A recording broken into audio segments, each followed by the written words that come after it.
थोड़े दिन पहले हमने भगवान के लिए भोग कैसे तैयार करना उस विषय में चर्चा किया था, और उस विषय में एक मुद्दा मैं भूल गया था, तो वो आज बताऊंगा। फिर आगे हम भगवान की पूजा कैसे करें उस विषय में चर्चा करेंगे। तो भगवान का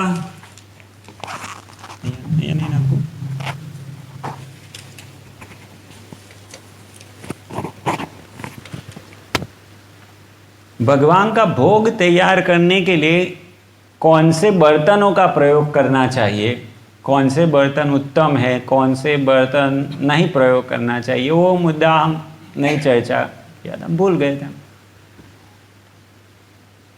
तो जो बहुत ही सामान्य है, खरीदने में सस्ते है और ज़्यादातर जिसका प्रयोग हो रहा है, ऐसे एल्यूमिनियम का प्रयोग बिल्कुल अच्छा नहीं है। इवन हमारे स्वास्थ्य के दृष्टिकोण से भी देखें तो एल्यूमिनियम में कुकिंग करके, वो एल्यूमिनियम में रसोई पका के उसको ग्रहण करने से वो जहरीला होता है, वो धीरे धीरे हमारे शरीर को नष्ट कर देता है, बहुत बीमारियों का कारण बनता है। और जब हम भगवान का भोग तैयार करने की बात कर रहे हैं, तब फिर उच्च कोटि के बर्तन होने चाहिए। इसलिए ये सस्ती धातु का नहीं प्रयोग करें।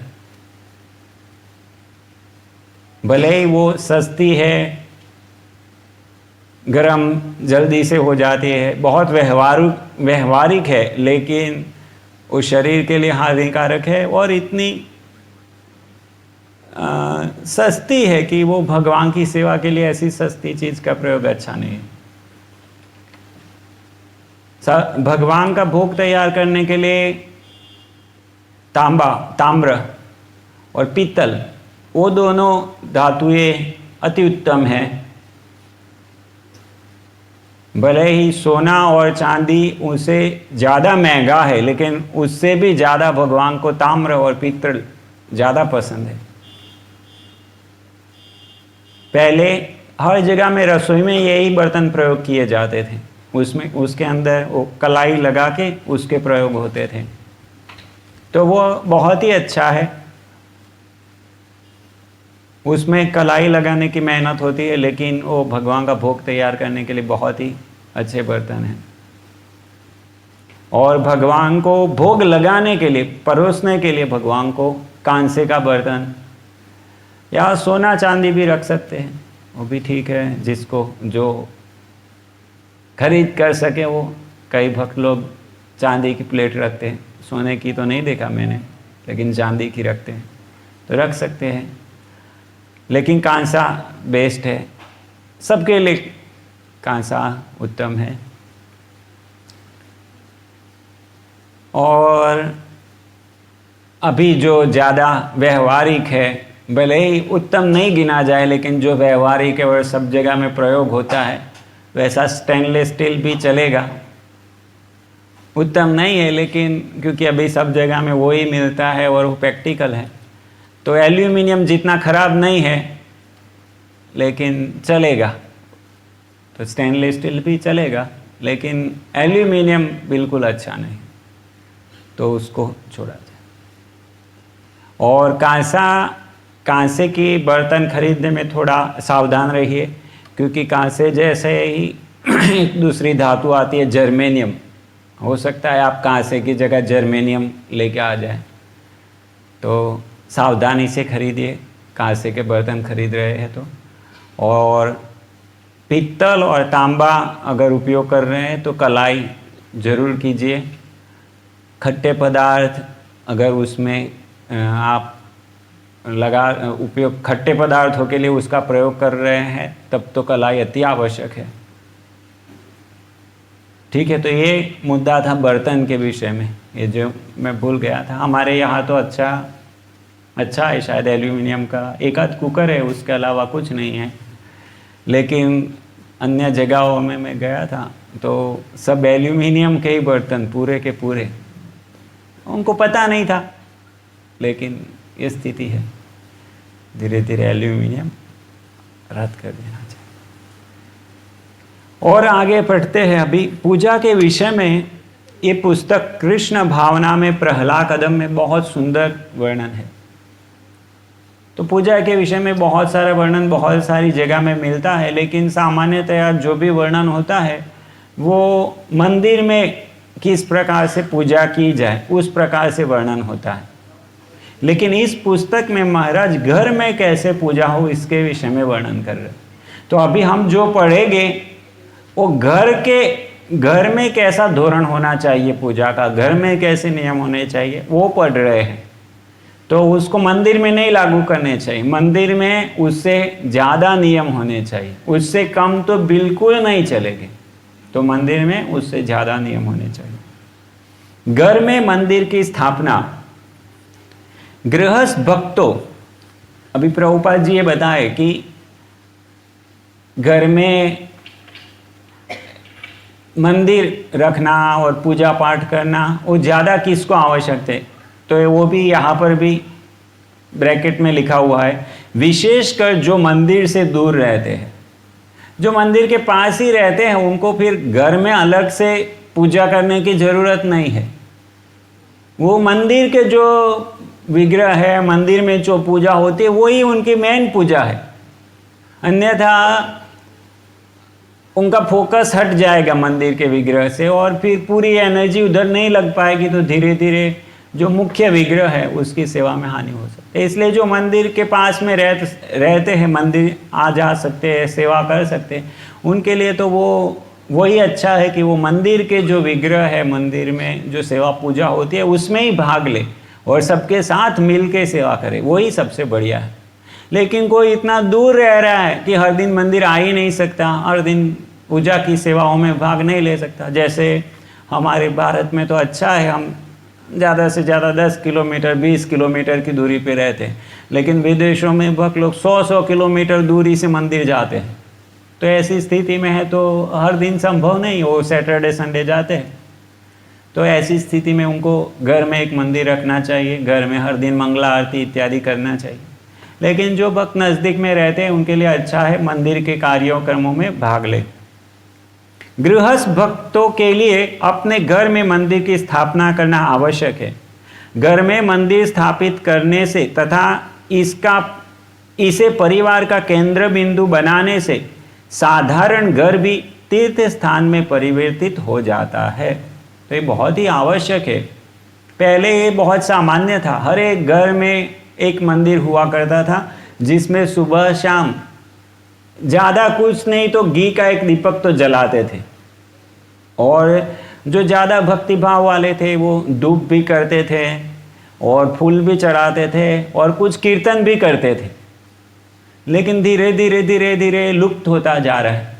और जैसे जैसे परिवार टूटते जा रहे हैं, मतलब पहले बड़ा एक परिवार रहता था जिसमें 2-3 भाई साथ में रहते थे और ये सब, लेकिन अभी जब ये टूटता जा रहा है और एक ही हस्बैंड वाइफ खाली रह रहे हैं, ऐसे घर जो बनते जा रहे हैं जिसमें भी हस्बैंड की 10 घंटे या ऐसे नौकरी रहती है, कोई सुबह में आया, पत्नी भी सुबह आई शाम को गए, ऐसे दोनों जॉब करते हैं। ऐसे घरों में फिर धीरे धीरे ऐसा मंदिर का विचार ही चला जाता है। कई घरों में ऐसा मंदिर जैसा कुछ होता ही नहीं है, सिटी में रह रहे मंदिर जैसा कुछ होता ही नहीं। वो सुबह शाम, और कभी होता भी है मंदिर जैसा कुछ तो सुबह शाम दीपक जलाना, आरती करना, ये तो बिल्कुल नहीं होता है। कई बार वो नहाते भी नहीं है हर दिन, तो ये बिल्कुल अच्छी स्थिति नहीं है। कम से कम ये मनुष्य जीवन हमको मिला है किस लिए है? मनुष्य जीवन इसलिए है कि हम भगवत प्राप्ति कर पाए, और इसके लिए ये सब हम पूरा दिन मेहनत क्यों कर रहे हैं? इसलिए कर रहे हैं। तो ये नहीं चला जाना चाहिए कि हमारे घर में कम से कम एक मंदिर हो भगवान का और उसमें हम सुबह शाम दीपक जलाए। तो सामान्य चीज़ है, ये बड़ी कोई बात नहीं है। इससे पूरा वातावरण बदल जाता है। अगर घर में घी का दीपक जलता है भगवान की प्रसन्नता के लिए, पूरा घर का वातावरण बदल जाता है। भक्त विनोद ठाकुर कहते हैं ना, जे दिन गृहे भजन देखी गृहे ते गोलोक भाई। तो अगर घर में ऐसा भगवान का भजन होता है तो वो घर फिर घर नहीं रहता, वो भगवान का धाम बन जाता है।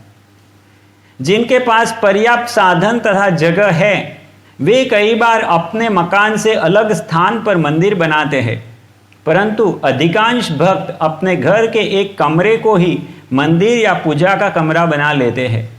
जिनके पास बहुत सीमित जगह होती है वे अपने रहने के कमरे में ही दरबार बना सकते हैं।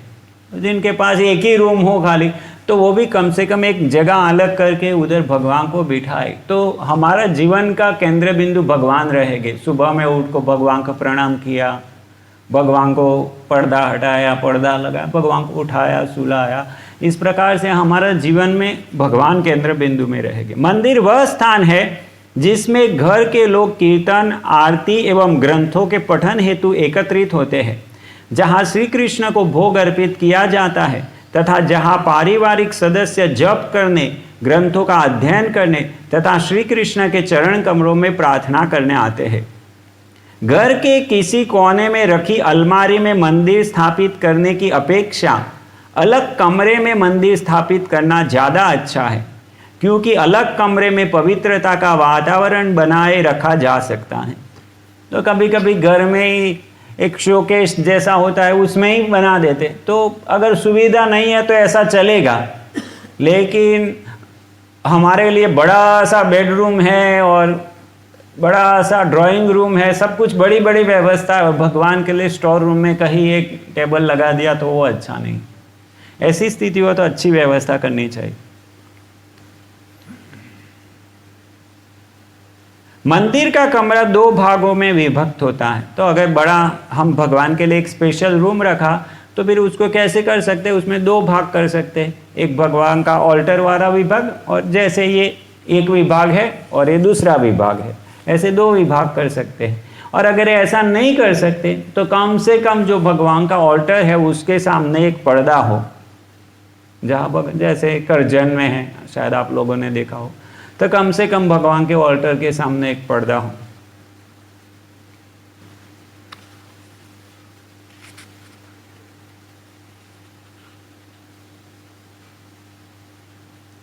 घर के मंदिर में भगवान तथा उनके शुद्ध भक्तों के चित्रों की पूजा की जा सकती है। बाद में जब पूजा करने वाले भक्त उन्नत व अनुभवी हो जाए तो वे अर्चा विग्रह की स्थापना कर सकते हैं। वास्तव में जो गृहस्थ भक्त दीक्षा लेने के योग्य है उनसे आशा की जाती है कि वे घर में अर्चा विग्रह की पूजा करें। तो जो ब्राह्मण दीक्षित हो जाते हैं, दीक्षा आता है या ब्राह्मण दीक्षित हो जाते हैं, बाद में वो अर्चा विग्रह पूजा कर सकते हैं। लेकिन सबके घरों में जैसे यहाँ पर भगवान का मंदिर लगा है ऐसे लगाना चाहिए। अभी मंदिर में कौन से चित्र रखने चाहिए भगवान की पूजा करने के लिए, तो उसका वर्णन हो रहा है। तो ये अभी बहुत महत्वपूर्ण है, क्योंकि पहले हम अज्ञानी होते हैं तब ठीक है कैसे भी ऑल्टर लगा दिया, लेकिन जैसे जैसे हम भक्ति में आगे जाते हैं तो फिर सब कुछ सीखना चाहिए, सब कार्य कैसे होते हैं, भगवान कौन है, देवी देवता कौन है, गुरु कौन है, वो सब कुछ समझना चाहिए। कई बार देखते हैं कई जगह में भगवान का चित्र साइड में होता है, उनके गुरु को बीच में बिठाया हुआ होता है, तो वो अच्छा नहीं। बिल्कुल गुरु भगवान के बराबर नहीं है, गुरु नीचे स्थान पे होते हैं, भगवान ऊपर स्थान में होते हैं। और जो शुद्ध वैष्णव साधना, शुद्ध भक्ति की साधना पालन करते हैं, जिनको हृदय में शुद्ध भक्ति प्राप्त करने की इच्छा है, वो लोग देवी देवताओं को पूजा उपासना नहीं करते, तो इसलिए वो मंदिर में देवी देवताओं को नहीं रखते। तो अनादर नहीं है, लेकिन जब से हम भगवान की शरण में आते हैं और हम उसमें आगे बढ़ना चाहते हैं तो फिर प्रार्थना करके उन सबको नदी में इत्यादि विसर्जन कर सकते हैं, या तो कोई देवी देवताओं के उपासक हो या मंदिर हो उधर दे सकते हैं, आप लोग रखिए। और कई चीज़ें तो ऐसी होती है जिनका शास्त्रों में वर्णन नहीं होता है, तो उनका तो बिल्कुल रखने की आवश्यकता नहीं। जैसे देवी देवता है, शिव जी है, गणपति है, तो उनको हमको आदर के साथ हम विसर्जन करेंगे। लेकिन कई चीज़ें हैं, कई ढोंगी साधु होते हैं, अपने आप को भगवान का अवतार कहते हैं, नहीं तो ऐसे बहुत सारे होते हैं जो हम भक्ति में आए उसके पहले हम भी ऐसे भावुकतावश मानते थे, लेकिन अभी हमको ज्ञान हुआ तो उनको तो हम ऐसे ही निकाल सकते हैं। उनको कोई आदर ऐसे निकालना और उनको विसर्जन करना ऐसी कोई आवश्यकता नहीं। वो एक सामान्य व्यक्ति है, जैसे मैं भक्ति में आया उसके पहले मैं कई बार अमिताभ बच्चन को भी भगवान मान लेते लोग और उनका विग्रह रख दिया, उधर अमिताभ बच्चन का फोटो रख दिया मैंने, और तो अभी मैं भक्ति में आ गया, अभी मैं समझ गया है तो भगवान नहीं, तो क्या मुझे उसको विसर्जन करने जाना पड़ेगा?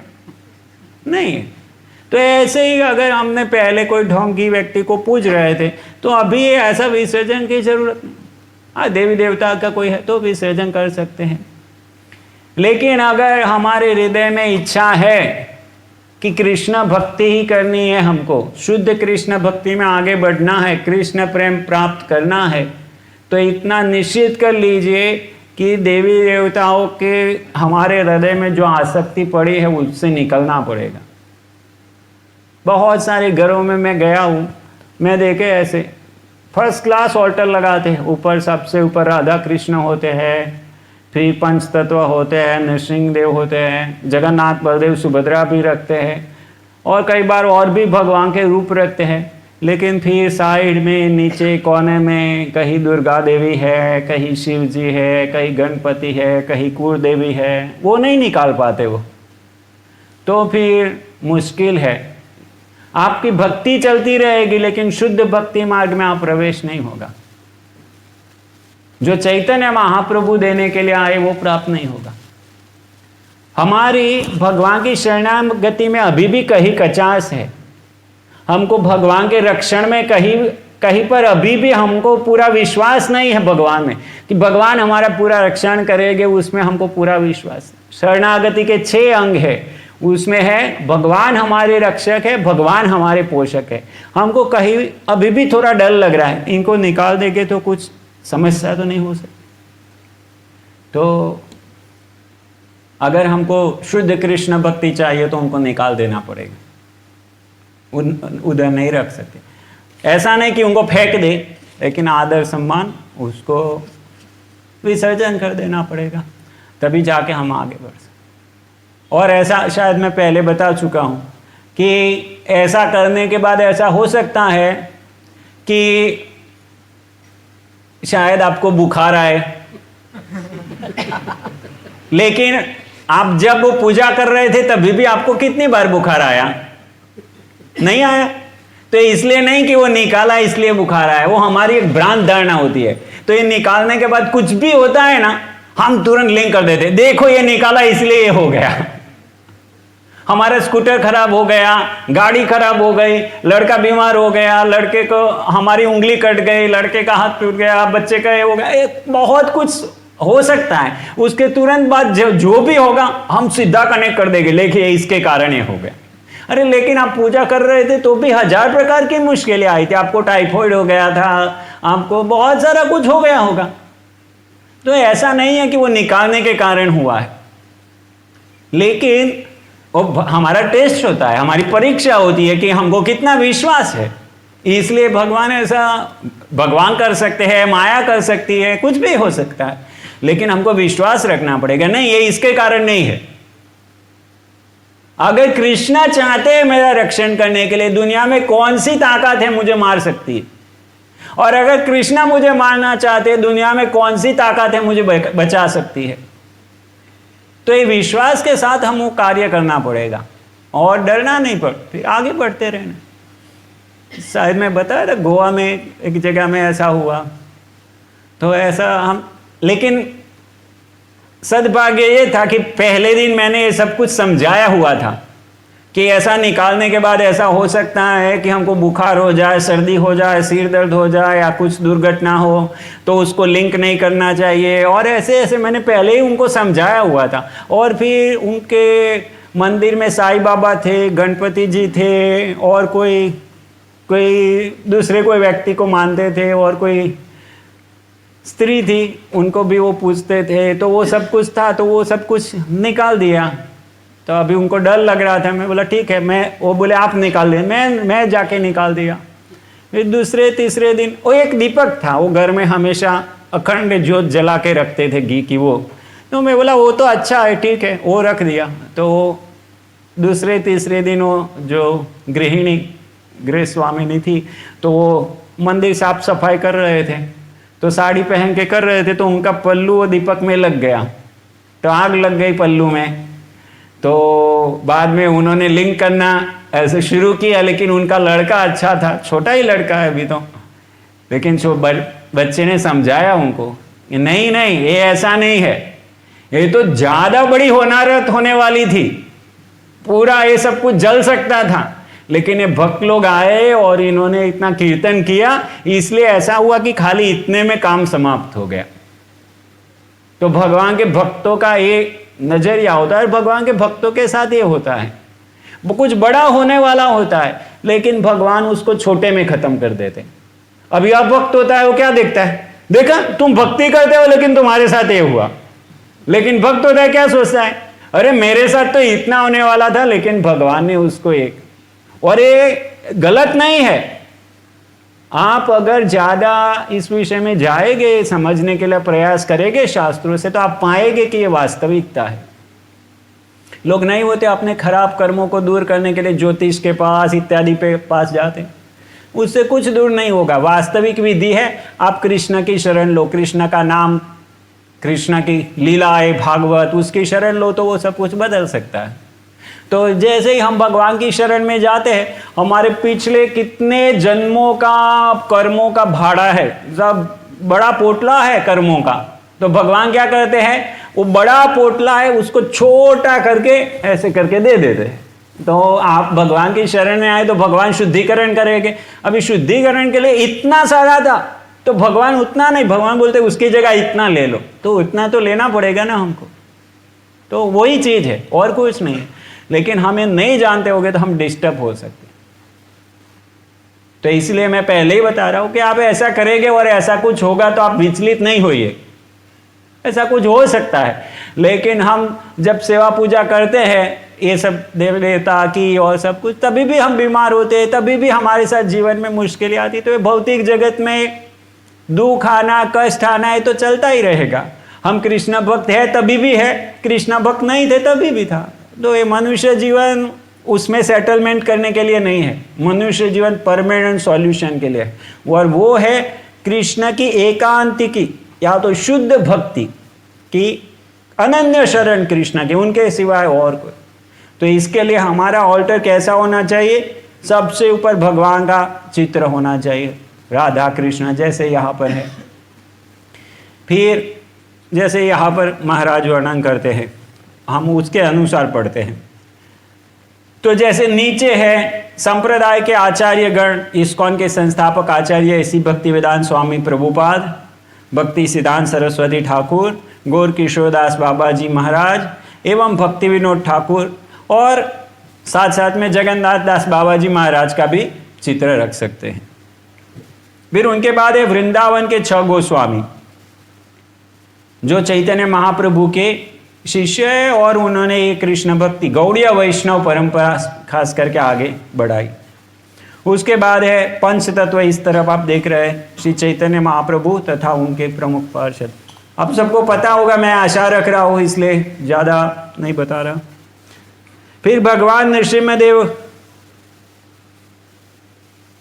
तो नृसिंहदेव की पूजा हम क्यों करते हैं, वे इस घोर कलयुग में पूरी तरह व्याप्त असुरों तथा विघ्नों से उनकी रक्षा, मतलब हम लोग जो पूजक है उनकी रक्षा करते हैं नृसिंह भगवान, इसलिए। और वे आसुरी वृत्तियों को हृदय से बाहर निकाल फेंकने में भक्तों की विशेष रूप से सहायक।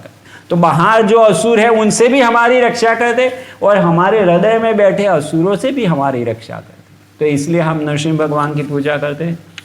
और बाद में है भगवान राधा कृष्ण का, जो हमारा लक्ष्य है कि राधा कृष्ण की सेवा प्राप्त करना। हम कहते हैं ना तुलसी आते हैं, तो हमारा लक्ष्य दिग्भ्रमित नहीं होना चाहिए। जैसे कई संप्रदायों में होता है कि शुरुआत उनकी ऐसे कृष्ण भक्ति से होती है, लेकिन धीरे धीरे धीरे समय के प्रभाव में फिर कृष्ण साइड में चले जाते हैं और गुरु की पूजा पाठ होने लगती है।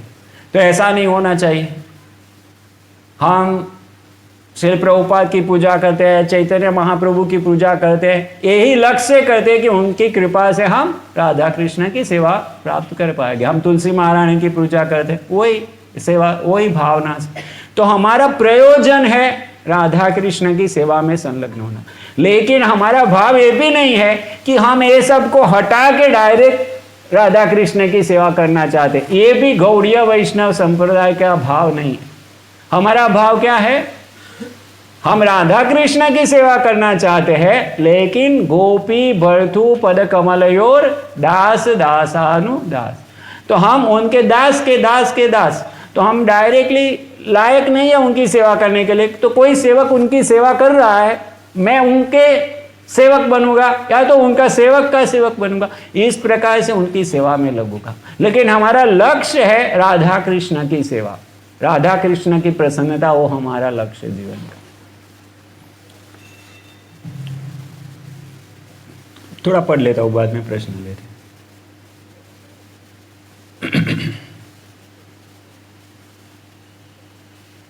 फिर जब हम कुछ भोग लगाते हैं इत्यादि करते हैं तो हमारा भाव, हाँ, और एक जो दीक्षित भक्त है, वो दीक्षित भक्त जो प्रभुपाद जी के शिष्य है, तो उनके लिए तो ऑलरेडी प्रभुपाद जी का चित्र उधर आ गया है। लेकिन जो प्रभुपाद जी के शिष्य है, तो उनके लिए जरूरी है कि वो उनके गुरु महाराज का भी चित्र उधर रखे। लेकिन ध्यान रखे कि उनके गुरु महाराज का चित्र जो उनके गुरु महाराज अर्थात श्रील प्रभुपाद या दूसरे आचार्यगण, उनसे बड़ा नहीं होना चाहिए और उनसे ऊपर नहीं होना चाहिए। तो उनसे छोटा हो और उनसे नीचे हो, तो सबका मान सम्मान जैसे हम बताते हैं ऐसे नहीं, सब इक्वल नहीं है। जो संस्थापक आचार्य उनका एक अलग स्थिति होती है और हमारे गुरु महाराज उनकी एक अलग स्थिति होती है। तो उनका चित्र छोटा हो, कम से कम उधर से नीचे हो, उनके लेवल में ना हो, तो कुछ अंतर होना चाहिए, समान नहीं हो जाना चाहिए।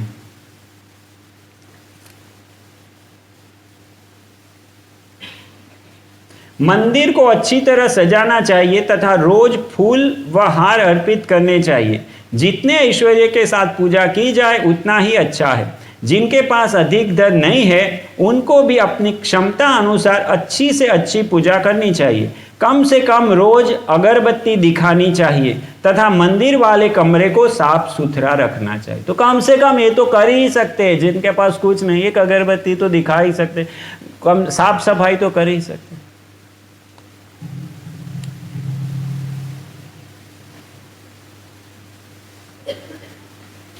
मंदिर लकड़ी अथवा किसी अन्य वस्तु का बना होना चाहिए और इतना बड़ा होना चाहिए ताकि हम सारे चित्रों को उनके निर्धारित स्थान पर सुंदर ढंग से सजा कर रख सके। आरती की थाली रखने के लिए एक 3 फुट ऊंची छोटी मेज पूजा स्थल के निकट बाई ओर रखी जाती है। तो ये एक दूसरी बात ध्यान रखिए। कई बार मैंने ये देखा है कि आरती की थाली लेके आते हैं, उसको सीधा ही ऑल्टर वेदी के ऊपर रख देते, मतलब जहाँ भगवान के चित्र रखे हुए, भगवान को जहाँ विराजमान कराया है, तो उधर ही वो प्लेट रख देते हैं। तो उधर थाली रख देने से वो तो सब अर्पित हो गया, फिर आप उसको कैसे अर्पित करेंगे? तो इसीलिए एक अलग टेबल होनी चाहिए, एक आरती करने के लिए और अगर सुविधा हो तो दूसरी भोग लगाने के लिए। तो भोग लगाने के लिए थोड़ी छोटी और आरती करने के लिए थोड़ी ऊपर। तो 2 टेबल हो तो अच्छी है, ना हो तो कम से कम एक हो आरती वाली, फिर बाद में उसके ऊपर ही भोग लगा सकते हैं। लेकिन एक टेबल अलग से होनी चाहिए, ऐसा नहीं कि सीधा जहाँ भगवान को विराजमान कराए उधर ही हम प्लेट रख दे, तो वो अच्छा नहीं है।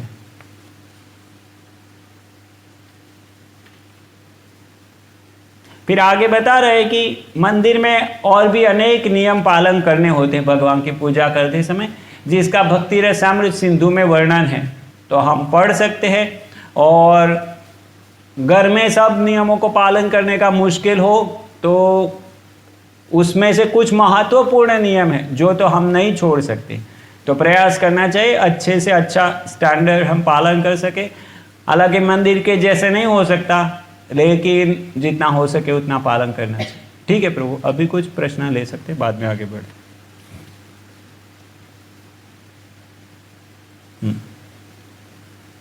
हरे कृष्ण। एक और बाकी है, माता जी का बाकी है। तो इसमें मिक्स होंगे, हाँ, हाँ। पूजा और रसोई। हाँ, हाँ। चलेंगे। हाँ। तो आरती के समय ऑल्टर में जो हम अर्पण करते हैं अलग अलग वस्तु, उसका अर्पण करते हैं। हरे कृष्ण। तो उसमें आरती ऑल्टर में क्या क्या कितने मैं समझ गया। वो चाहते हैं वो सर्कल हम कितना घुमाते हैं। और उसमें लिखते हैं कि जो हमारे परंपरा है, वो परंपरा के आचार्य हैं सर गोस्वामी है, तुलसी जी है, उनको किस प्रकार से करते हैं वही जो भगवान उसकी भावना है। महाराज इसमें उसके विषय में लिखते हैं, मैं इसमें से पढ़ के आपको सुनाता हूँ।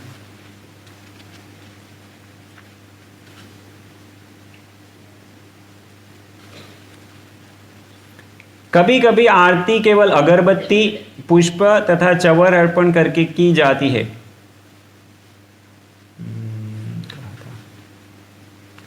संख्या निर्धारित है।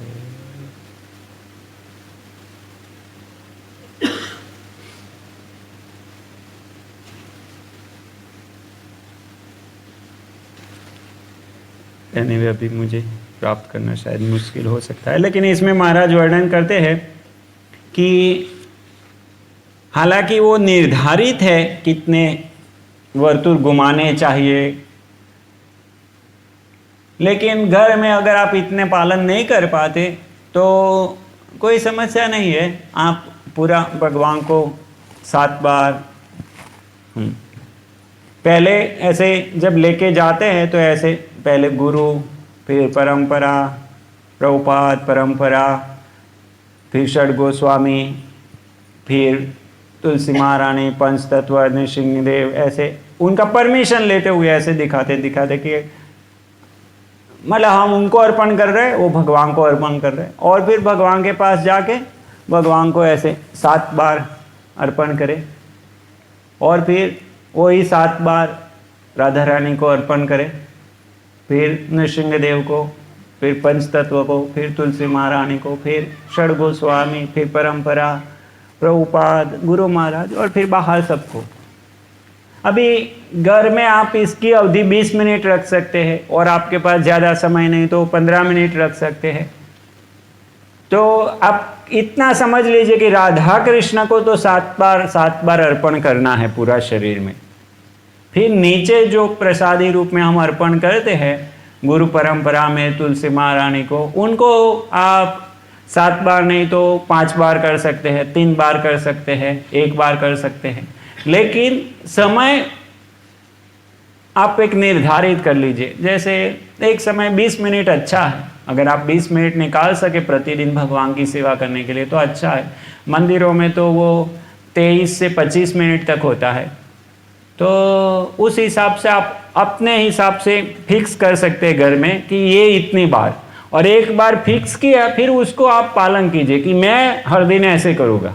जैसे मंदिरों में अलग अलग कई जगह में जगन्नाथ बलदेव सुभद्रा भी होते हैं साथ में, कोई जगह में और गौर निताय भी होते हैं, कोई जगह में शालिग्राम भी होते हैं, तो उसके अनुसार कुछ उसमें बदलाव होता है। लेकिन एक सामान्य है कि राधा कृष्ण को धूप है वो 7 बार, ये जो सबसे सिंपल स्टैंडर्ड है। धूप अर्थात अगरबत्ती 7 बार। फिर दीपक है वो चरणों में 4, 2, 3, चरणों में 4 बार, फिर नाभि कमर में 2 बार, और मुख कमर में 3 बार, और फिर पूरे शरीर में 7 बार। तो ऐसे कृष्णा को करने के बाद ऐसे ही राधा रानी को कर सकते हैं। और फिर नृसिंहदेव, पंच तत्व, तुलसी महारानी, और उस सब में भी ऐसा करने से अच्छा है। लेकिन तुलसी महारानी में ऐसा करना मुश्किल है, क्योंकि अभी हम कैसे कहेंगे कि यहाँ पर चरण कमर है, यहाँ नाभि कमर है, इसलिए तुलसी महारानी को ऐसे ही सीधे 7 घुमा देते हैं। और पंच तत्व में भी 5 एक साथ में अभी एक एक को करना मुश्किल है, षड गोस्वामी के को एक एक को करना मुश्किल है, तो उधर पूरे चित्र को ऐसे 7-7 बार घुमा सकते हैं और समय भी उतना नहीं होगा। फिर आप उसको पूरा करने के लिए ऐसे ऐसे करो, वो अच्छा नहीं है। तो इसलिए आप शांति से ऐसे ऐसे कीजिए। आपके पास समय नहीं तो इनको थोड़ा कम ही घुमाइए, 7 नहीं, नीचे के मैं कह रहा हूँ, नीचे जहाँ प्रसादी हम अर्पण कर रहे हैं तो 7 की जगह 2, 3, 2 नहीं 3, 5, 7, 1 ऐसे घुमा सकते हैं। लेकिन ऐसे ऐसे करना वो अच्छा नहीं है। थोड़ा पीसफुली हम किसको अर्पण कर रहे हैं, क्या अर्पण कर रहे हैं। और एक बात सबसे इंपॉर्टेंट है, कीर्तन करना। पूजा में कीर्तन करना मोस्ट इम्पोर्टेंट है। तो हमको जो ब्राह्मण दीक्षित भक्त होते हैं वो तो कुछ मंत्र भी बोलते हैं, लेकिन मंत्र ना बोले तो कम से कम हरे कृष्ण कीर्तन करे। कलयुग में पूजा विधि में नहीं, पर कलयुग में हरे कृष्ण कीर्तन मुख्य है, इसलिए इसके ऊपर ज़्यादा ध्यान दे। इवन वर्तुर की संख्या के ऊपर भी ज़्यादा ध्यान देने से अच्छा है हरे कृष्ण कीर्तन में ध्यान दे। अगर हम 2 नहीं कर पाते तो हरे कृष्ण कीर्तन पे ध्यान दीजिए, वर्तुर में कुछ मिस्टेक होगी तो चलेगा। लेकिन आप वर्तुरों को गिनने में आप हरे कृष्ण नहीं गाते तो वो अच्छा नहीं है। तो अगर दोनों कर पाए तो और भी अच्छा है। तो इस प्रकार से बाद में धूप दीप में खाली ये अंतर है, बाकी सबको 7-7 बार है। और जब पानी अर्पण करते हैं तो पानी अर्पण करने के बाद हर एक को अर्पण करने के बाद 1 बूंद पानी वापस उसमें डालते हैं और चामर और पंखा समय अनुसार उसको घुमाते हैं। जितना हमारे पास समय है उतना करते हैं। घर में आप अकेले हैं तो फूल अर्पण करने के बाद सबके चरणों में 1-1 फूल भी रख सकते हैं। लेकिन जैसे हम बड़ी जगह में हैं और हम फूल रखने जाएंगे, जैसे ये मंदिर में है, मैं राधा कृष्ण को अर्पण किया, फिर फूल रखने जाऊँ, फिर वापस आऊँ, फिर पंचतत्व नृसिंहदेव को अर्पण किया, फिर फूल रखने जाओ, फिर वापस आओ, फिर जाओ, फिर वापस आओ, तो अच्छा नहीं, डिस्ट्रैक्शन खड़ा कर सकता है ना। बाहर पीछे सब भक्त भी खड़े हैं, उनके बीच में मैं कितनी बार आऊँगा, उनको दर्शन में कितना व्यवधान हो सकता है, तो ये उचित नहीं है। आप ऐसे अर्पण करते हम तो वो अर्पण हो गया, चरणों में नहीं रखने से भी तो अर्पण हो जाता है। इसलिए कोई ऐसा नहीं सोचिए कि हम चरणों में नहीं रखेंगे तो क्या होगा। तो ऐसे अर्पण करते हैं हम फूल तो बस अर्पण हो गया। तो ऐसे ऐसे अर्पण कीजिए, बाद में जो भी फूल है बाहर दे दीजिए तो भी चलेगा। और चामर पंखा ऐसे डुलाइए। तो इसमें जो परंपरा और तुलसी जी को अर्पण करने का ऐसा लिखा है कि वो एक प्रसाद के स्वरूप में ना, वो भाव अलग है, ऐसा बताया। सब भगवान को छोड़ के नीचे, जब विष्णु तत्व को छोड़ के जो भी है, एक्चुअली कृष्णा को छोड़ के बाकी सबको हम प्रसादी दे रहे हैं। लेकिन खास करके नीचे जो गुरु तत्व है और जो सेवा के रूप में है उनको तो प्रसाद रूप में ही है। और आरती में जल और जो रुमाल अर्पण करते हैं उसमें क्या भाव है? अभी ये पूरी आरती का एक भाव ऐसा है कि इसके पीछे एक क्या है, आरती में हम जो अर्पण जैसे भोग लगाते हैं तो भोग तो ऐसे हम ऐसा सोचते हैं कि भगवान को भूख लगे और ये भाव से, बाकी भगवान को क्या हम भूख लगना या तो भगवान को क्या न्यूट्रिशन मिलना, वो सब कुछ भगवान को ज़रूरत नहीं, लेकिन वो भाव है। तो ऐसे ही आरती है वो भगवान को आदर सम्मान देने के लिए। जब किसी की पूजा की जाती है तो पूजा किस लिए है, हम उनका आदर सम्मान करते हैं। जैसे किसी को हार पहनाते तो किस लिए पहनाते, उनका मान सम्मान करते हैं। हम कहते हैं ना, इन्होंने हमको इतना मदद किया तो हम इनका मान सम्मान करते हैं, उनका सम्मान करते हैं एक हार पहना के। तो ऐसे पूरी आरती है वो भगवान का सम्मान करके है। तो ये पूरे अभी सम्मान करने में 64 आर्टिकल हो सकते हैं। भगवान का सम्मान करने में, आदर करने में 64 अलग अलग अंग हो सकते, 64 वस्तुएं हो सकती है। लेकिन हम 64 नहीं अर्पण कर सकते तो हम 7 वस्तुएं अर्पण करते हैं। तो एक मेन उसके पीछे जो समझ है ये है। फिर उसको कभी कभी कोई लोग व्याख्यायित करते हैं कि ये ऐसा है वैसा है वैसा, लेकिन जो जल है, जल को अर्घ्य कहते हैं, और जो रुमाल है उसको अंगवस्त्र कहते हैं। तो अर्घ्य अर्थात जो पानी हम हाथ पाँव मुंह धोने के लिए जो देते हैं उसको भी अर्घ्य कहते हैं। अर्घ्य का दूसरा भी मतलब होता है जो भागवतम में भी एक जगह में वर्णन आता है, जिसे अभिषेक किया जाता है, वो पानी भी है। तो भगवान को अर्घ्य अर्पण करना वो बड़ी सेवा है भगवान की, तो वो अर्घ्य माना जाता है। अंग वस्त्र है, जब भगवान को पोंछने के लिए वो वस्त्र अर्पण किया जाता है। लेकिन मेन भाव ये है कि हम उनको रिस्पेक्ट के रूप में अर्पण कर रहे हैं। मंगला आरती में, सेवा में, मंगला आरती जो कृष्ण भगवान की होती है तो उसमें गुरुवाष्टकम गाते हैं, तो इसके पीछे क्या कारण है? गौड़ीय परंपरा में ऐसा है? मतलब हम गुरुवाष्टक कितने समय गाते हैं? गुरुवाष्टक पूरा हम 25 मिनट आरती करते हैं, उसमें गुरुवाष्टक तो खाली 6-7 मिनट, मैक्सिमम 8 मिनट गाते हैं। ज़्यादातर तो हम क्या कहते हैं, हरे कृष्ण कीर्तन ही करते हैं। तो आप देखेंगे हम हरे कृष्ण कीर्तन कभी भी डायरेक्ट शुरू नहीं करते, करना भी नहीं चाहिए। हरे कृष्ण कीर्तन करने से पहले गुरु का मंत्र गाना चाहिए, फिर पंच तत्व मंत्र गाना चाहिए, बाद में हरे कृष्ण कीर्तन करना चाहिए। जो विधि है डायरेक्टली डायरेक्टली भगवान के पास नहीं जाना चाहिए, गुरु के माध्यम से जाना चाहिए। तो ये सबसे अच्छा है, सुबह में उठ के सबसे पहले गुरु के गुणगान गाए जाए। अलग अलग शास्त्रों में वर्णन है, सबसे पहला कार्य ये होना चाहिए, सुबह में उठ के सबसे पहले गुरु का ध्यान करना। हमारे गुरु के क्या क्या गुण है, वो गुणों का ध्यान करने से धीरे धीरे वो गुण हमारे अंदर भी आते जाते हैं। तो इसलिए हमको चाहिए कि सुबह में, खाली हम नहीं, इवन मायावादी लोग भी ये करते हैं। वो लोग सब सुबह में उठ के सबसे पहले उनकी परंपरा को याद करते हैं, उनके गुरु की पूजा करते हैं। तो आवश्यक है। तो ऐसा नहीं है कि हम गुरुवाष्टक गाते हैं तो गुरु की पूजा करने लगते हैं, ऐसा नहीं। वो भगवान की पूजा है और भगवान की पूजा के लिए हम कीर्तन कर रहे हैं, लेकिन कीर्तन डायरेक्टली भगवान से नहीं शुरू करके पहले गुरु से शुरू करते हैं। इसलिए हम सावधान रहे कि ऐसा ना हो कि मंगला आरती पूरी गुरुवाष्टक में ही पूरी हो जाए। तो गुरुवाष्टक प्रभुपाद जी भी बताए कि मेन समय कम से कम 50% समय हरे कृष्ण कीर्तन के लिए होना चाहिए, कम से कम। तो अगर हम मंगला आरती गाते हैं तो कम से कम 50% समय हरे कृष्ण कीर्तन के लिए देना चाहिए।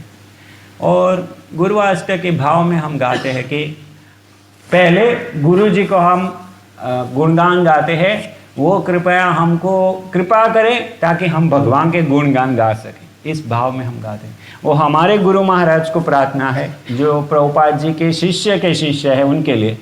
जो प्रभुपाद जी के शिष्य है डायरेक्टली, उनके लिए वो डायरेक्टली प्रभुपाद जी को प्रार्थना है। मंगला आरती जो सेवा होती है उसमें जो ऑल्टर है, मतलब ये मंदिर की बात है, तो उसमें जो कचरा पोछा करते हैं उसके बाद भगवान की जो सेवा है हो सकती है। हाँ, वो मंदिर में जो झाड़ू पोछा होता है वो दूसरे झाड़ू पोछा जैसा नहीं है। जैसे कोई जगह में हम गंदगी सफाई करते हैं, बाद में ऑल्टर में नहीं जा सकते, लेकिन मंदिर का अंदर का जो साफ सफाई है उसमें कोई समस्या नहीं, वो तो कर सकते हैं मंदिर के अंदर का साफ सफाई। और कनिष्ठ उंगली जब करते समय बाहर रखते हैं, तो वो जो उंगली है वो जैसे पवित्र वस्तु को पकड़ने के लिए स्पर्श कर सकते हैं। जैसे आरती प्रसाद भक्तों के समय देते होकर सीधी रखनी चाहिए, तो उसको पकड़ना चाहिए। मतलब आरती जब वो भक्त लेके जाता है तो वो आरती पकड़ना रखना है कि ऐसे सीधी रखना है कनिष्ठ उंगली?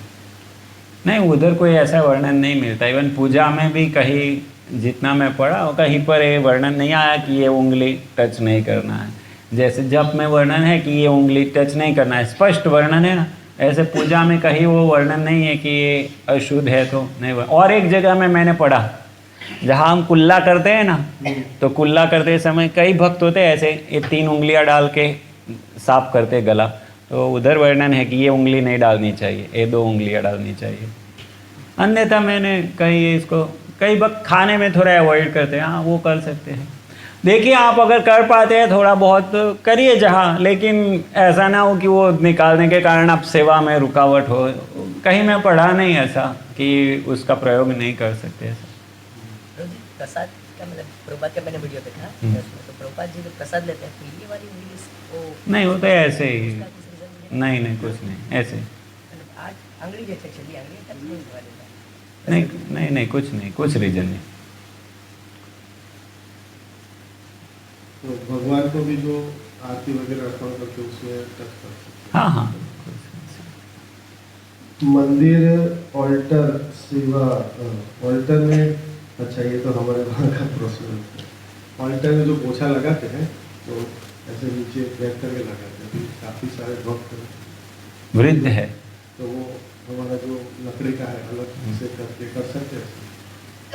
देखिए हमको इन नियमों को अच्छे से समझना चाहिए। अच्छा तो है आप नीचे वाला लगाए, लेकिन अभी कोई पूजा करने वाला ही नहीं, कोई वृद्ध भक्त पूजा कर रहा है जिसके कमर में बहुत पेन है, तो अभी क्या करेंगे? वो पोछा ना करे, एक ऑप्शन तो ये है वो पोछा छोड़ दे। अभी उस स्थिति में क्या करेंगे?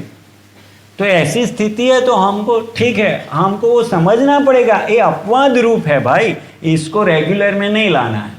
भगवान देखेंगे कि वो इतना वृद्ध है, उसको बैक पेन हो रहा है, उसको ये समस्या है, फिर भी मेरी पूजा करने के लिए आए, भगवान वो देखेंगे। भगवान वो नहीं देखेंगे उसने खड़े खड़े पोछा लगा और हम ठीक ठाक है पूरे ना, मतलब सब कुछ ठीक चल रहा है और हम भी वही करेंगे, तो भगवान देखेंगे देखो ये चोरी कर रहा है। तो इसलिए नियम तो वही है कि हम बैठ के, उसमें सफाई अच्छे से होती है, हमारी भी सफाई अच्छे से होती है, नीचे की भी सफाई अच्छे से होती है। मंदिर जो अल्टर है और घर का अल्टर, तो उसमें सूतक का है, मृत्यु समय जन्म किस प्रकार से कितना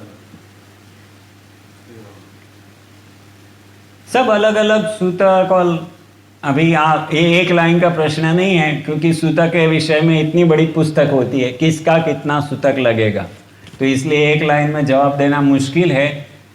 किसका सूतक है वो पहला प्रश्न होगा। जन्म का है, मरण का है, ग्रहण का है, और अगर मरण का है तो वो व्यक्ति आपके रिलेशनशिप में क्या था, वो व्यक्ति कहाँ रहती थी, वो सब कुछ लागू होता है। इसलिए एक लाइन में मैं नहीं बता सकता, लेकिन एक आपको सामान्य मार्गदर्शन देता हूँ कि आपके आसपास में अगर जैसे आप गांव में रह रहे हैं और सब नियम पालन हो रहे हैं, सब लोग बोल रहे हैं कि ऐसा होता है, ऐसा होता है, ऐसा होता है, तो पालन कीजिए उसको, वो अच्छा है। लेकिन वो पालन नहीं कीजिए अगर वो बोले कि आप माला भी नहीं कर सकते, क्योंकि कृष्ण भक्ति इससे परे है, तो आप माला तो कर ही सकते। उस समय जब स्मशान लेके जाते हैं तब क्या कहते हैं, राम नाम सत्य है। तो इसीलिए अगर कोई कहता है कि माला भी मत करो, वो नहीं कर सकते, हम सूतक लगाए, तो नहीं मानो उसको। तो आप माला कर सकते हो, भगवत गीता पढ़ सकते हैं, भागवत पढ़ सकते हैं, वही करना चाहिए उस समय, तो वो बेस्ट है। बाकी सब वो जो भी बोलते हैं वो थोड़ा बहुत आप पालन कर लीजिए तो ठीक है। और ऐसा कोई नियम नहीं है आपके पास में और कोई बताने वाला नहीं, एग्जैक्टली आपको गाइड करने वाला नहीं, तो 13 दिन पालन कर लीजिए सूतक, और फिर 13 दिन के बाद सब कुछ ठीक से चालू कर लीजिए। उन 13 दिनों में भोग लगा सकते हैं, उन 13 दिनों में भगवान को ऑफर करेंगे नहीं करेंगे? हाँ, ऑफर कर सकते हैं। अगर आपके घर में आसपास में कोई आपत्ति करे ऐसे लग रहा है आपको, तो आप बाहर मंदिर में ऑफर नहीं करके बाहर परंपरा और भगवान का फोटो रख के बाहर भोग लगाइए, फिर वो लोग आपत्ति नहीं करेंगे, शायद मुझे ऐसा लग रहा है। लेकिन ऐसे आपत्ति नहीं करे ऐसे तो मंदिर में भी लगा सकते हैं। तो इसमें जैसे विकसित भक्त है तो वो माला वही करेंगे, हाँ, और उसके बाद उसका कोई विधि नहीं होता है। तुलसी अपने आप में शुद्ध है, तुलसी को टच करने से हम शुद्ध हो जाते हैं। तो कई बार ऐसा करते हैं, नहीं नहीं, तुलसी शुद्ध है अपने। वही माला ले जा सकते हैं। कहाँ? जैसे किसी के मृत्यु हुआ, हाँ हाँ हमारा दीक्षा और जो महाराज ने दिया है वही। हाँ हाँ, वही माला सब जगह में, वही माला। हम नहीं ट्रेन में यात्रा करते हैं तो सुबह में उठ के माला करना शुरू करते हैं, कहाँ फिर क्या, कुछ नहीं, तुलसी अपने आप में शुद्ध है, जब बैग धो सकते हैं, तुलसी को धोने की आवश्यकता नहीं। कुछ चीज़ें हैं अपने आप में शुद्ध है, सोना, तुलसी, घी, दूध, ये सब अपने आप में पवित्र, उसको स्पर्श करने से हम पवित्र हो जाते हैं। मृत्यु के केस में मतलब मंदिर आ सकते हैं 13 दिनों में, 13 दिनों में मंदिर आने की बात है, अच्छा है थोड़ा, अभी उसमें देखना पड़ेगा वो कितना आपका संबंध है। हमारे गोत्र में परिवार में हुआ है मतलब। हाँ, परिवार में भी बहुत सारा रिलेशनशिप होता है, जैसे अभी हम मतलब जो कजिन है वो थोड़ा दूर का हो गया, अगर आपकी फैमिली में ही है तो वो ज़्यादा नज़दीक हो गया। अभी कजिन है और कजिन भी मतलब पितराई भाई है आपका, और वो भी रहता है अमेरिका, आप रहते हैं इधर, तो भी अलग हो जाता है, उसके लिए अलग नियम होता है। और आप दोनों साथ में रह रहे थे तो भी अलग नियम होता है, तो इसलिए उस केस में अलग होता है। इसलिए मैं आपको एक सामान्य विवरण दिया कि जो आसपास में पालन हो रहा है ऐसा कुछ है तो ठीक है, उसको पालन कर लीजिए, नहीं तो आप सिटी में रह रहे हैं, अकेले रह रहे हैं, आसपास में कोई पूछने वाला नहीं है, आप 13 दिन पालन कर दीजिए, सूतक के जो भी नियम आपको पता है वो पालन कर लीजिए। और ब्राह्मण दीक्षित है वो लोग जनो ही बदल दें, जप माला नहीं बदलने की जरूरत, लेकिन जनो ही बदलना पड़ता है। कोई भी सूतक पसार होने के बाद जनो ही बदलना पड़ता है। घर में जो मंदिर है उसको भी बंद कर देते हैं 13 दिन के लिए, वो भी नहीं खोलते घर का जो मंदिर है। ठीक है, आप पालन कीजिए, लेकिन भोग लगाएंगे तो अच्छा है, बाहर फोटो रख के उसको भोग लगा लीजिए बाहर पर। वो बंद रखना है तो बंद कर दीजिए, कोई समस्या नहीं, लेकिन घर में बाहर भोग लगा लीजिए, माला कीजिए, भगवत गीता पढ़िए, भागवत पढ़िए, वो जो आत्मा है उसके लिए वही अच्छा है। आप माला करेंगे, भगवत गीता पढ़ेंगे, भागवत पढ़ेंगे, वही अच्छा है उसके लिए, इसलिए उसको बंद नहीं कीजिए। पहले हमारी परंपरा में ऐसा ही हुआ, 13 दिन मतलब भजन कीर्तन। यस वही होता था। गरुड़ पुराण का। यस, वो ब्राह्मण आता था, पढ़ता था, लेकिन अभी कहाँ है ब्राह्मण, नहीं पढ़ते। और भागवत पुराण, सब पुराणों से अमल पुराण है भागवत पुराण पढ़ने का। શું ઓલ્ટરમાં સીતારામ લક્ષ્મણ હનુમાનજીનો ફોટો રાખી શકાય? મુશ્કેલીઓ ભગવાન પાસે राखी शका है, हमारे पास। लेकिन आप देखिए जो आप जैसे भी रखना है, जितना भी रखना है, मुझे कोई आपत्ति नहीं। आप सीताराम लक्ष्मण हनुमान भी रख सकते हैं, जगन्नाथ बलदेव सुभद्रा भी रख सकते हैं, और भी 2-3 विग्रह रख सकते हैं, मुझे आपत्ति नहीं है, लेकिन कम से कम इतना करें उसको साफ सुथरा रखें, उसके ऊपर धूल ना जम जाए, उसको अगर प्रतिदिन साफ कर पाएंगे तो अच्छा है। सब निकाले, साफ करे, फिर से कपड़ा बिछाए, फिर से लगाए। तो ऐसा नहीं हो कि प्रभु जी इतने सारे अभी सबको निकालने जाते हैं ना तो इतना समय हो जाता है, नहीं, ऐसा नहीं कीजिए। अब सिंपल रखिए। प्रभुपाद जी तो बोले एकदम सिंपल, गुरु गौरांग ऑल्टर, मतलब गुरु शिष्य परंपरा है और पंच तत्व है, बस दैट्स ऑल। लेकिन नहीं, हम राधा कृष्ण भी रखेंगे तो चलेगा, नृसिंह देव भी रखेंगे तो चलेगा, और आपको रखना है सीताराम लक्ष्मण हनुमान, कोई आपत्ति नहीं है, जगन्नाथ बलदेव सुभद्रा, कोई आपत्ति नहीं है, लेकिन साफ सुथरा रखे, वो तो जाले ना हो जाए, धूल ना जम जाए, ये सब कुछ नहीं।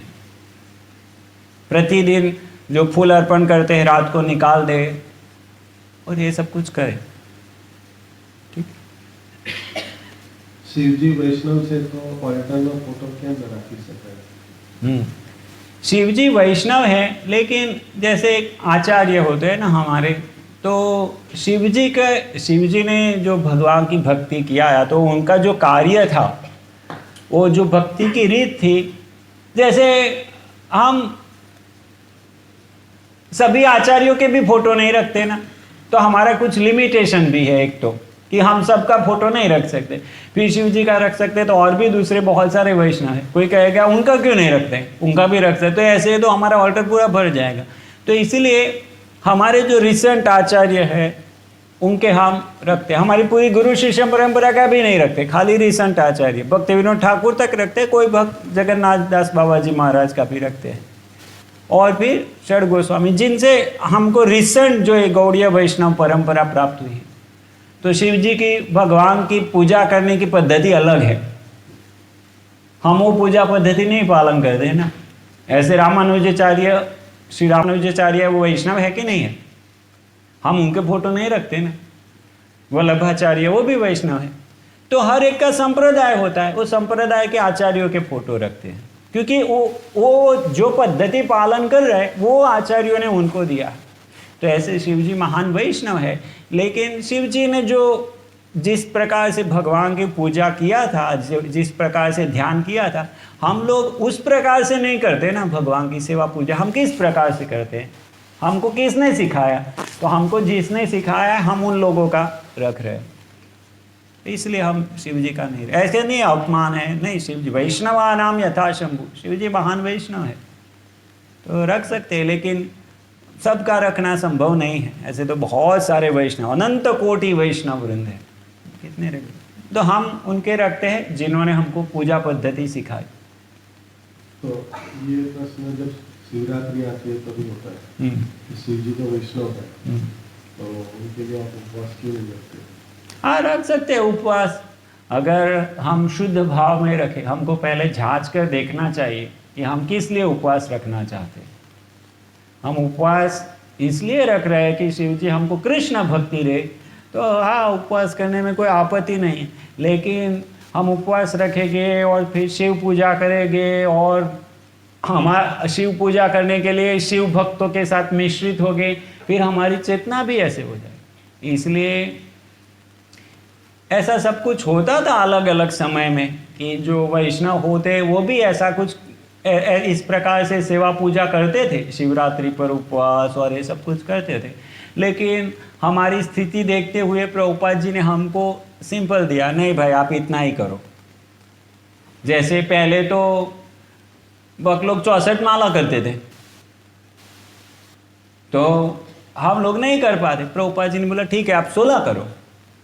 तो ऐसे ही प्रभुपाद जी ने हमको कुछ दिया है ना, कुछ विधि दिया है, तो हमको वो पालन करना चाहिए। तो प्रभुपाद जी हमको नहीं बोले कि आप ये करो, क्योंकि हमारी स्थिति जानते हैं वो। अगर हम वो करने जाएंगे ना तो धीरे धीरे धीरे हम उसमें फंस जाएंगे, हमारी चेतना हम ऐसे नहीं रख पाएंगे कि शिव जी महान वैष्णव है और उनकी पूजा मैं इसलिए कर रहा हूँ क्योंकि मुझे कृष्ण मिले। हमको कृष्ण से वो आसक्ति नहीं हुई, जैसे गोपियों को आसक्ति थी। गोपियाँ कात्यायनी देवी की पूजा करते हैं कृष्ण की प्राप्ति के लिए, वो कृष्ण से इतने आसक्त है कि उनको कृष्ण के सिवाय और कुछ नहीं चाहिए। वो तो वो उपाय से कि कोई कहता है इनको आप भजो तो आपको कृष्ण मिल जाएगा, इसलिए वो कर रहे। अल्टीमेटली उनका तो मूल कृष्ण में ही है। तो लेकिन हम लोग अभी कहाँ कृष्ण से आ सकते हैं, अभी शिव जी से ज़्यादा आ सकते हैं हम तो, और वो करेंगे तो फिर से उधर ही संभावना है हम उधर ही बह जाए। वो शिवरात्रि का उपवास करने से शायद हमारी नौकरी नहीं लग रही थी और नौकरी लग जाएगी, या तो हमारा बिजनेस में ज़्यादा मुनाफा हो जाएगा, किसी की शादी नहीं होती शादी हो जाएगा, तो और उसकी से दृढ़ हो जाएगा। अभी वो उसके कारण हुआ नहीं हुआ वो दूसरी 2 नंबर की बात। जैसे मैंने पहले कहा ना कि आप कुछ छोड़ देंगे तो कुछ ऐसे ऐसे हो सकता है, तो ऐसे कुछ लाभ नुकसान हो सकता है, लेकिन इसका कारण वो नहीं हो सकता, या इवन हो भी सकता है तो भी हमको नहीं चाहिए। हमको कृष्ण चाहिए, और कृष्ण हमको कुछ देना चाहते तो हम लेंगे, कृष्ण नहीं देना चाहते तो हम नहीं लेंगे। लेकिन कोई बोले नहीं तुम इधर जाओ, प्रभुपाद जी को एक भक्त के पिताजी बोले अगर उसको घर बेच देते तो मैं इतना $1,00,000 आपको दूंगा। प्रभुपाद जी बोले नहीं चाहिए मुझे वो $1,00,000। तो ऐसे हमको नहीं चाहिए वो कुछ भी जहाँ कृष्ण नहीं। तो कृष्ण से मिलता है तो ठीक है, नहीं तो ठीक है, हरी हरी। लेकिन हम वो चेतना नहीं रख पाएंगे, हम भ्रमित हो सकते हैं, इसलिए बेटर है हम ना करें। वो फिलोसॉफिकली सही है, लेकिन हमारी स्थिति देखते हुए प्रभुपाद जी ने हमको नहीं बताया। तो मैंने सुना था कि ऐसे तो परंपरा में बहुत सारे 4 प्रमाणिक संप्रदाय है, बहुत सारे ऐसे महान वैष्णव हैं, अगर सबका हम उपवास करेंगे तो पूरा तो इसीलिए हम जो परंपरा में जुड़े हैं वही जो परंपरा के मतलब हम शेड्यूल में है वही उपवास करते हैं। इवन हमारे शेड्यूल में भी सभी के नहीं करते। यहाँ भी हम देखते हैं कि गुरु महाराज जैसे बताया था कि भक्ति सिद्धांत सरस्वती प्रभुपाद तक ही हम सीमित नहीं, गौर किशोरदास बाबा जी महाराज। भक्तिनाथ ठाकुर ने वो कहा। हाँ, लेकिन कोई कोई भक्त लोग जगन्नाथ दास बाबा जी महाराज तक भी उपवास करते तो ठीक है, लेकिन उधर से आगे तो नहीं करते। कैलेंडर में होता है। हाँ, इसलिए लेकिन बहुत सारे बहुत कंफ्यूज हो जाते हैं कि हमारे यहाँ नहीं फॉलो करते हैं। नहीं, ठीक है, अभी वो नहीं करेंगे, वो क्यों गुरु महाराज ऐसा बोले? तो आप एक बार प्रभुपाद जी डिस्कशन कर रहे थे कैलेंडर, वैष्णव कैलेंडर, कौन सा फेस्टिवल कैसे मना। तो उसमें जब श्रील भक्तिविनोद ठाकुर का वो आया, अपीयरेंस डे था ना, डिसअपीयरेंस डे, तो प्रभुपाद जी बोले क्या करेंगे उसमें, हम भक्त लोग ने ऐसा पूछा। प्रभुपाद जी ने बोला हाँ, हम ग्लोरिफिकेशन करेंगे भक्तिविनोद ठाकुर का, दैट्स ऑल। प्रभुपाद जी ने इतना ही बताया। तो इसलिए गुरु महाराज उतना ही पालन करते हैं, जो प्रभुपाद जी के समय में भी शायद ऐसा ही होता था। हाँ, तो इसलिए ठीक है। और कोई भक्त अपनी इच्छा से जो भी करना चाहे, जैसे हमारी परंपरा में आते हैं रसिकानंद देव, कोई कोई भक्त को बहुत प्रिय होते हैं तो उनमें फास्टिंग करते हैं, भक्तों को घर में बुलाते हैं, उत्सव मना, ठीक है, अभी उनकी भावना है, ठीक है। लेकिन आप कहो कि सबको करना चाहिए तो वो सही नहीं।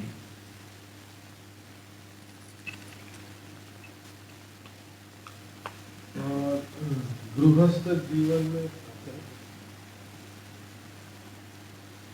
गृहस्थ जीवन में हमारी इच्छा शुद्ध कृष्ण भक्ति की है, लेकिन घर के बड़े कृष्ण भक्ति नहीं करते और घर में मंदिर में कृष्ण के साथ साथ दूसरे देवी देवता भी हैं, हम समझाते हैं फिर भी नहीं मानते, तो देवी देवता का विसर्जन कर सकते हैं। लेकिन झगड़ा होने की संभावना है, तो ऐसा नहीं कीजिएगा। यदि संभव हो कि आपके पास अलग रूम है, जैसे प्रभु जी जब नए नए जुड़े तो उनके घर में भी ऐसा था, 2 ऑल्टर थे, नीचे एक ऑल्टर था और ऊपर एक ऑल्टर था। तो ऊपर वाला प्रभु जी पूरा वैष्णव ऑल्टर रखते थे। तो ऐसे आप भी अगर संभव ऐसे 2 ऑल्टर कीजिए, आपका ऊपर अलग और नीचे फैमिली का अलग, ऐसे कर सकते हैं। लेकिन ऐसा संभव नहीं है तो फिर धीरे धीरे आप समझाइए, आप भोग लगाना का चालू कीजिए, उनको प्रसाद खिलाइए। फिर बोलिए भोग लगाते हैं ना, तो भोग लगाते समय देवी देवता का उधर होना अच्छा नहीं है। जब भगवान को भोग लगता है तो भगवान के सेवक और भगवान रहते हैं, बाकी सब उधर नहीं रहते, या ऐसे करके आप समझाइए और फिर धीरे धीरे उनको उधर से बाहर बिठाइए और फिर बाहर से थोड़ा दूर भी ऐसे दूर कर सकते। लेकिन ऐसे झगड़ा करने का कोई मतलब नहीं है, नहीं तो आपकी जितनी कृष्ण भक्ति चल रही है वो भी बंद हो जाए। तो इसलिए 2 ऑल्टर होना अच्छा उपाय है। नहीं हो तो प्रसाद खिलाइए, धीरे धीरे समझाइए।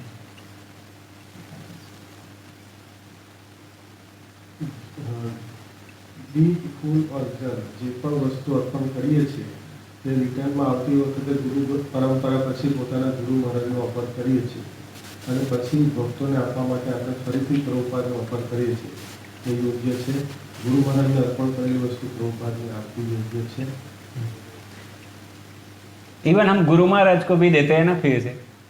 अगर चलो हम समझ के हम गुरु महाराज को नहीं देंगे, बाहर प्रभुपाद जी है, अंदर प्रभुपाद जी को दिया, बाद में फिर से प्रभुपाद जी को बाहर देंगे, तो ऐसा नहीं होता। जो अंदर हम पूजा कर रहे हैं, अभी अंदर जो भक्त होता है वो पूजा विधि के एक भाग के रूप में उसको अर्पण कर रहा है ऑल्टर में। वो तो जो पुजारी होगा उनके गुरु महाराज को अर्पण करेगा और प्रभुपाद को अर्पण करेगा, इस प्रकार। तो वो पूजा का एक भाग है। लेकिन जब बाहर आती है वो प्रसादी, तो बाहर जो प्रभुपाद जी को हम विराजमान कराए, वो क्या भाव है कि प्रभुपाद जी यहाँ उपस्थित है। तो प्रभुपाद जी उपस्थित है, तो अगर प्रभुपाद जी उपस्थित हो गए तो क्या करेंगे? प्रभुपाद जी प्रसादी नहीं ग्रहण करेंगे। अगर कोई भी जगह में जाए, प्रभुपाद जी प्रसादी ग्रहण करेंगे, इस भाव में हम प्रभुपाद जी को प्रसादी अर्पण कर रहे हैं। और फिर हमारे गुरु महाराज को भी अर्पण करते हैं। ऑलरेडी हमने गुरु महाराज को अंदर अर्पण कर दिया था ना, तो फिर बाहर अर्पण करने की क्या ज़रूरत है। लेकिन वो अंदर है, वो पूजा विधि का भाग है। लेकिन जब बाहर आती है तो उनका व्यक्तिगत उनका भाव है, वो व्यक्ति के रूप में खड़े हैं, वो ग्रहण कर रहे हैं, इसलिए उसमें कोई आपत्ति नहीं है।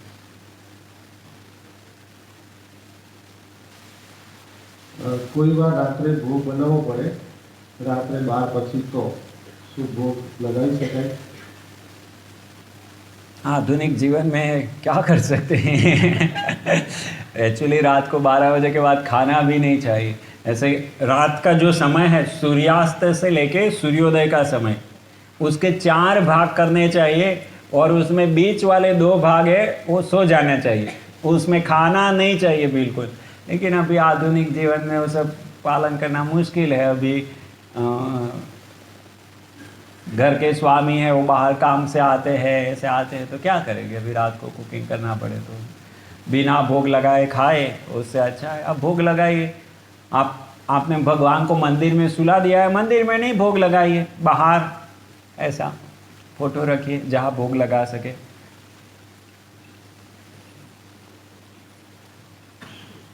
प्रसाद की आदत होती है तो वो कमेंट करते हैं कि क्यों देरी कर रहे हैं, सत्संग का समय जल्दी करना चाहिए, प्रसाद जल्दी होना चाहिए। तो ऐसा किचन में होता है कमेंट, तो वहाँ पर ये ठीक है? ये शायद हमने लास्ट टाइम चर्चा किया था कि किचन में जाके देखना अच्छा भावना नहीं है कि क्या बन रहा है, क्या बना रहे हैं, ये सब पूछना अच्छा भावना नहीं। हमने उसके विषय में लंबी चर्चा किया था। और जहाँ तक है कि आप लेट क्यों करते हैं, प्रोग्राम हो गया है, ये सब तो मैनेजमेंट के साथ बात करनी चाहिए। किचन में जाके बात करने का कोई मतलब नहीं है। तो अच्छा है, ऐसे भक्तों को सलाह है कि वो मैनेजमेंट से जाके बात करें। डायरेक्टली किचन में जाके उनको परेशान करने का कोई मतलब नहीं है। वो अल्टीमेटली उनके हाथ में नहीं है कुछ भी, वो तो अथॉरिटी को पालन कर रहे हैं। अथॉरिटी के साथ बात करें।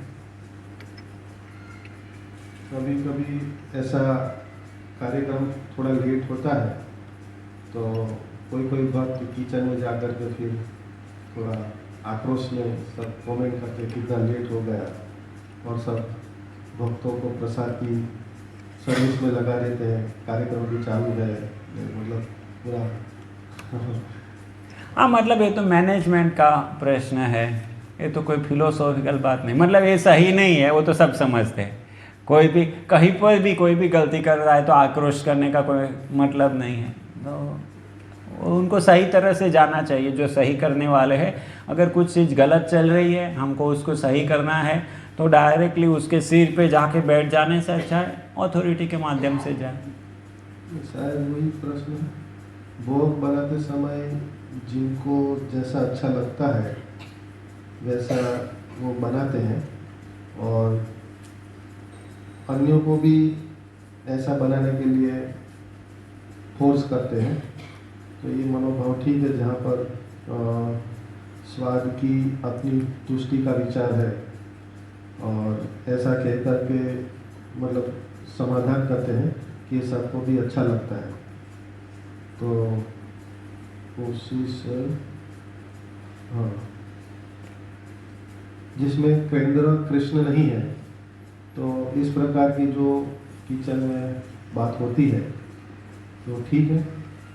अभी केंद्र में कृष्ण है कि नहीं है कैसे पता चलेगा? अगर उनकी बात नहीं मान के, जिन्होंने प्रश्न पूछा उनकी बात हम मान लेंगे तो भी केंद्र में कृष्ण नहीं रहेंगे ना, क्योंकि ये प्रश्न जिन्होंने पूछा उनका भी एक टेस्ट होगा। अगर कोई और टेस्ट सजेशन दे रहा है, हम उनकी बात नहीं मान के इनकी बात मानते तो भी प्रश्न तो वही रहा कि आप केंद्र में कृष्ण नहीं रहे। इसलिए वही बात है कि एक अथॉरिटी होती है जिनको भगवान ने जिम्मेदारी दिया है। वो अथॉरिटी होती है, वो मेनू नक्की करती है। वो अगर आपको लग रहा है तो आप उनको जाके बात कर सकते हैं और फिर वो बोल सकते हैं कि भाई यहाँ ऐसा बनेगा, ये ऐसा बनेगा, ये ऐसा बनेगा, और उनके हिसाब से चलना चाहिए। और अथॉरिटी जैसे लास्ट टाइम में बताया था कि कुछ मर्यादा से बाहर नहीं बोल सकती वो अथॉरिटी। हाँ, थोड़ा बहुत ऑथोरिटी, जैसे हमने कैसा स्टैंडर्ड होना चाहिए उसके विषय में लास्ट टाइम चर्चा किया था। सात्विक भोग तैयार करना चाहिए, सात्विक चीज़ें भी, वो सब लास्ट टाइम हमने चर्चा किया था। तो ऐसा हो। सेवा कोई भी हो वो जल्दबाजी में होनी चाहिए या फिर शांति से ध्यान से होनी चाहिए? लगता है लास्ट टाइम ये जो प्रश्न पूछ रहे उन्होंने सुना नहीं, क्योंकि हमने लास्ट टाइम ये भी चर्चा किया था कि पहले से अच्छे से आप ऑर्गेनाइज रहेंगे तो जल्दबाजी में करने का कोई ज़रूरत नहीं पड़ेगा। आप अच्छे से टाइम पे जाते नहीं, ऑर्गेनाइज वे में करते नहीं, तो फिर हड़िया पट्टी में सेवा होती है। और हड़िया पट्टी में कुछ भी कार्य अच्छा नहीं होता। कुकिंग क्या, कभी भी हड़िया पट्टी में कोई कार्य अच्छा नहीं होता। तो जितना सतोगुण में बना पाए शांति से वो अच्छा है। ये सेवा एक माध्यम है हमको एक दूसरे को नज़दीक आने के लिए। ये ऐसा नहीं है कि एक कार्य है इसको निपटाना है। हम लोग इस सप्ताह में एक दिन मिलते हैं, किस लिए मिलते हैं? एक दूसरे का संग हमको मिले। लेकिन इसको कैसे, एक मशीन जैसे कंपनी में एक टास्क अलॉट कर दिया ऐसा नहीं ले लेना चाहिए। एक टास्क अलॉट कर दिया इसको पूरा करना है, ऐसा नहीं है। हम जिनके साथ सेवा कर रहे हैं उनका संग लेना है, उनको संग देना है, हमको एक साथ आगे बढ़ना है, हमारे बीच आत्मीयता बढ़े, भगवान प्रसन्न हो, भगवान की गुण गाथा हो, तो ये भावना में करना है। तो ऐसा ना हो कि ऑपरेशन सक्सेसफुल पेशेंट डाई, प्रसाद बन गया, प्रोग्राम हो गया, लेकिन वो सब कुछ था कि भक्तों को मिलना, भक्तों के बीच में संबंध अच्छा होना, और वो सब कुछ नहीं हो रहा है। बस कार्य हो गया। कार्य होने के लिए नहीं होना है भाई, उसके पीछे लक्ष्य ये है कि हम एक दूसरे को मिले, नज़दीक आए, वो सब कुछ। शायद यही जवाब आपका है। सेवा दरमियान दूसरे जो जुड़े हुए भक्त हैं उनके साथ वर्ताव आक्रोशपूर्ण और जुनूनपूर्ण होता है, तो ऐसे भक्त को क्या हो सकता है, या फिर प्रेमपूर्ण सेवा से होना चाहिए, ये पता नहीं। मतलब वही हाँ, मतलब दूसरे भक्त, वही तो मैं बात बताया कि आक्रोशपूर्ण व्यवहार कहीं पर भी अच्छा नहीं, वो क्यों करना चाहिए। हमारा बहुत ज़्यादा क्रोध है तो क्रोध को लगाने की जगह बताई है हमारे आचार्यों ने। क्रोध कहाँ लगा सकते हैं? क्रोध भक्त द्वेषी जने, जो भक्तों के द्वेषी लोग हैं, भगवान के द्वेषी लोग हैं, उनके ऊपर क्रोध निकाल सकते हैं। जब ऐसे लोग हैं जो भगवान के भक्तों का अपराध कर रहे हैं, भगवान का अपराध कर रहे हैं, तो उनके ऊपर क्रोध कर सकते हैं। लेकिन भगवान के भक्तों के साथ ऐसा क्रोध करने से, आक्रोश करने से क्या मतलब है? हम गुस्सा कर रहे हैं तो हमारे अंदर भी तो बहुत सारे अनर्थ होते हैं, तो हम उसको कैसे सहन कर रहे हैं? तो अथॉरिटी के पास जाने से वो अच्छा रहेगा। सेवा स्वयं वरिष्ठ भक्तों के मार्गदर्शन में करनी है, या स्वयं वो पसंद ना हो फिर भी वरिष्ठ भक्तों के मार्गदर्शन में करनी चाहिए, या अपनी से? अगर हमको जो वरिष्ठ भक्त बताते वो सेवा हमको पसंद नहीं है और फिर भी हम करते हैं, तो हमारी बहुत प्रगति होगी, उसे बहुत लाभ होगा। हमारा जो स्वभाव है वो बदल सकता है। कृष्ण बहुत खुश होंगे क्योंकि उसमें हमारा अहंकार चूर चूर हो जाएगा। वो भगवान को बहुत पसंद है। लेकिन अगर ज़्यादा दिन नहीं हम कर पाते तो कम से कम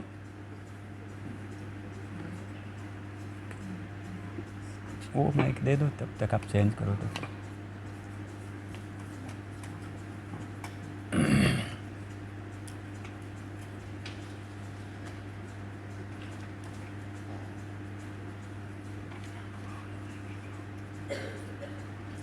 आप माइक आपी दो थोड़ी बार।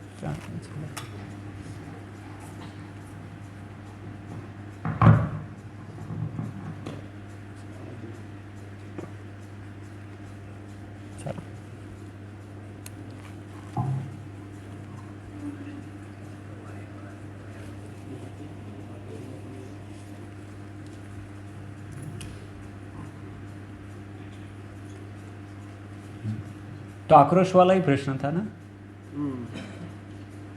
नहीं, बदल गया, नेक्स्ट था।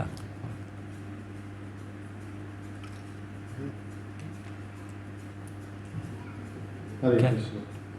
तो कुछ भक्त सेवा मतलब ये लीड करते हैं। हाँ, सॉरी मुझे याद आ गया। तो हमको वरिष्ठ भक्तों के मार्गदर्शन में जो सेवा मिलती है और वही हम करते हैं, हमको पसंद ना होने पर भी, तो उससे हमारा बहुत शुद्धिकरण होता है। तो कम से कम कुछ दिन करके बाद में हम उनको बोल सकते हैं, प्रभु जी अगर आप मुझे दूसरी सेवा देंगे तो मैं और ज़्यादा अच्छे से कर सकता हूँ। और इस प्रकार से हम हमारी रिक्वेस्ट रख सकते हैं, लेकिन पहले थोड़ा करके तो देखना चाहिए। हम पहले से बोल देना अच्छा नहीं, कभी थोड़ा करके देखें।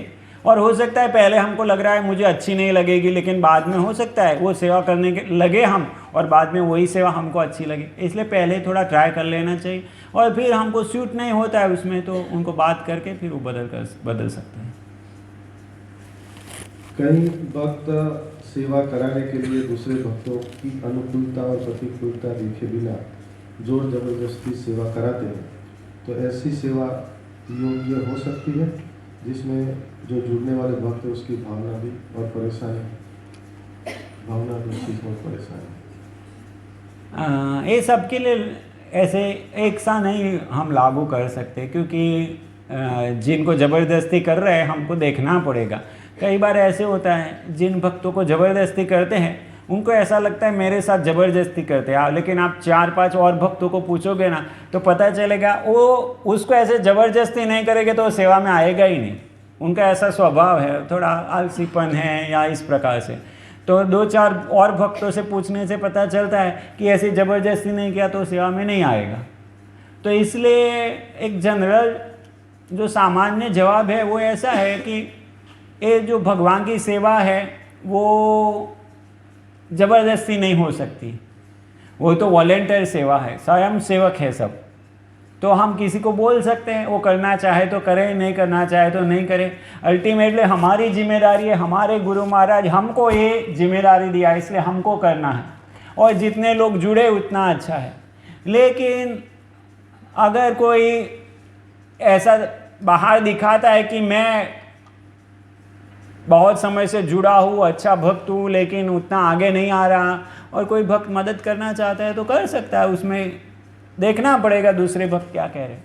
और ऐसे कोई निर्दोष व्यक्ति के ऊपर ऐसा हो रहा है ज़बरदस्ती तो वो अच्छा नहीं है, तो इसलिए वो केस टू केस देखना पड़ेगा। अगर कोई विदुर जी की तरह धृतराष्ट्र महाराज को घर से निकालना चाहता है तो अच्छी बात है, लेकिन विदुर जी जैसी भावना होनी चाहिए। फिर दुर्योधन जैसी भावना हो तो अच्छा नहीं, दुर्योधन ने विदुर जी को निकाल दिया, वो अच्छी भावना नहीं, ऐसी भावना नहीं होनी चाहिए। लेकिन विदुर जी ने धृतराष्ट्र को निकाला, वो सही भावना है। तो किसी भक्त को सेवा के लिए कहना हो तो किस प्रकार से कहा जाए, उसका वर्तन किस प्रकार से होना चाहिए? यही भाव हो कि मैं मेरे गुरु महाराज का सेवक हूँ और मेरे गुरु महाराज ने मुझे इन सब के सेवक के रूप में इधर इंचार्ज के रूप में रखा है, तो मैं इन सब का सेवक हूँ। तो जितने लोग मेरे साथ जुड़े उतना अच्छा है। अल्टीमेटली मेरी जिम्मेदारी है ये सब सेवा होना, तो मुझे करना है, कोई नहीं आए तो मैं सबको रिक्वेस्ट करूं, अगर वो आते हैं, जुड़ते हैं, मुझे मदद करते हैं तो अच्छा है। कई भक्त सेवा कराते वक्त खूब अच्छे से बोलते हैं, फिर सेवा हो जाने के बाद सामने मिलते हैं तो हरे कृष्ण। ये सभी प्रश्न एक ही भक्त के हैं? अलग अलग से, तो ठीक है। हरे कृष्ण कहने के लिए भी तैयार नहीं होते, सामने देखने के लिए भी तैयार नहीं होते। अच्छा तो भी हमारा ही लाभ है, उसमें भी हमारा ही लाभ है कि हमको सेवा में लगाया, हमको तो थैंक यू ही बोलना चाहिए। अगर हम अपने आप को आदर्श समझते हैं, अगर हम समझते हैं कि हम आदर्श भक्त हैं, हमारे अंदर कोई गलती नहीं है, तो आदर्श भक्त क्या रखता है? अमानीन, मान की आशा नहीं रखता है। तो आप क्यों आशा रखते सेवा करने के बाद आपको कम से कम हरे कृष्ण तो बोले? तो इसलिए हमारी ओर से ये तैयारी होनी चाहिए। देखिए दोनों बाजू होना, हम अगर इस स्थिति में हो कि हमको हरे कृष्ण नहीं बोलते तो क्या होना चाहिए? ठीक है भाई, मैंने मेरा काम कर लिया। लेकिन अगर हम उस स्थिति में हम किसी के पास सेवा करा रहे हैं तो हमको समझना चाहिए भाई उसने सेवा की है, हमको अप्रिशिएट करना चाहिए, उसकी सेवा को प्रशंसा होनी चाहिए। हम ऐसे रामायण में वर्णन आता है, जो व्यक्ति कृतज्ञ न होता है, मतलब किसी के मदद लिया, किसी का, जब वो भगवान ने सुग्रीव को मदद किया था और फिर सुग्रीव भूल गया, तब ये बात आती है कि कहते हैं कि ऐसे कृतज्ञ व्यक्ति होता है, किसी दूसरे की मदद लेता है बाद में भूल जाता है, तो ये पृथ्वी ऐसे लोगों का भार नहीं सहन करती। तो हमको ऐसे कृतज्ञ नहीं होना चाहिए। तो दोनों बाजू से हमको सीखना है कि अगर हम इस स्थिति में हैं तो हमको मान की आशा नहीं करनी। हमको क्यों पूछना है मैंने क्या बड़ी सेवा कर दिया, ना मुझे पूछे मैं कौन सा बड़ा व्यक्ति हूँ, मैं जो मेरे भगवान ने शक्ति दिया था वो थोड़ा बहुत मदद किया, इस प्रकार से रहना चाहिए। लेकिन हम उस दूसरी बाजू है तो हमको देखना चाहिए कि भाई हमको कृतज्ञ नहीं बनना है। कोई छोटे से छोटी सेवा करता है हमको उसकी प्रशंसा करनी है, अरे तुमने इतना बड़ा कार्य किया, इस प्रकार से।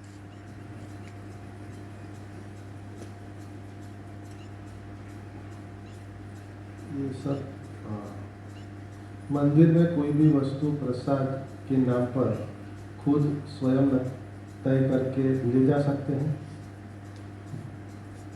मैंने समझा।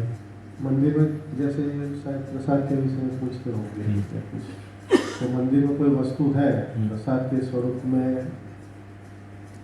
खुद तय करके ले जा सकते हैं।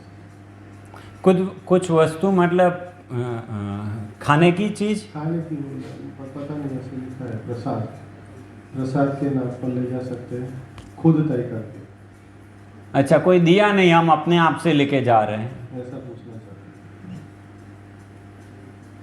अच्छा है, भगवान की संपत्ति हम अपने आप उठा के लेके ना जाए वो अच्छा है। कई लोग तो हम प्रसाद देते हैं तो भी ना बोलते हैं, अरे मंदिर का बिना ऐसे मुफ्त में नहीं ले सकते मंदिर, तो उठा के लेके जाने की बात कितनी दूर है।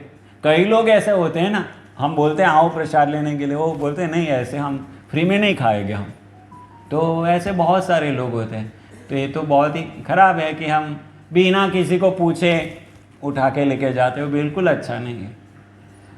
लेकिन ऐसा ज़्यादा करेगा और सही भावना में लेके जा रहा है वो कि ये प्रसाद है लेकिन ये मुझे देते नहीं, इस भावना में लेके जा रहा है। ऐसे लेके नहीं जा रहा है कि अच्छी आइटम बनी है, इस भावना में नहीं लेके जा रहा है, लेकिन इस भावना में लेके जा रहा है प्रसाद है और मुझे ज़्यादा खाना है, तो थोड़े दिन बाद सुधर जाएगा।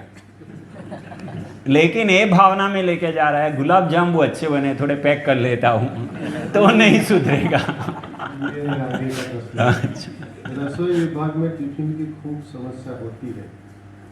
भक्तों की इच्छा प्रसाद बचे तो घर ले जाने की होती है, वो अच्छी बात है, लेकिन जरूर 2 जन की होती है, 6 जन का ले जाते हैं। ज़्यादातर खुद ही मतलब बिना पूछे घर के ले जाते हैं। ये प्रश्न और भी एक जगह में हुआ था, उसमें क्या होता है कई बार माता जी यहाँ सेवा में आ जाते हैं तो घर में ले जाना आवश्यक है उनको, क्योंकि माता जी इधर आई है, अभी घर में प्रभु जी आएंगे, शाम को यहाँ से थक के गए, बाद में घर में जाके बना नहीं पाएंगे, तो उनको टिफ़िन ले जाना पड़ेगा। लेकिन एक ऐसी व्यवस्था कर सकते हैं कि क्या हो, इधर जो भक्त आए हैं ना पहले उनको सर्विस हो जाए, बाद में 4 की जगह 6 क्या 10 का ले जाएंगे बच्चे तो।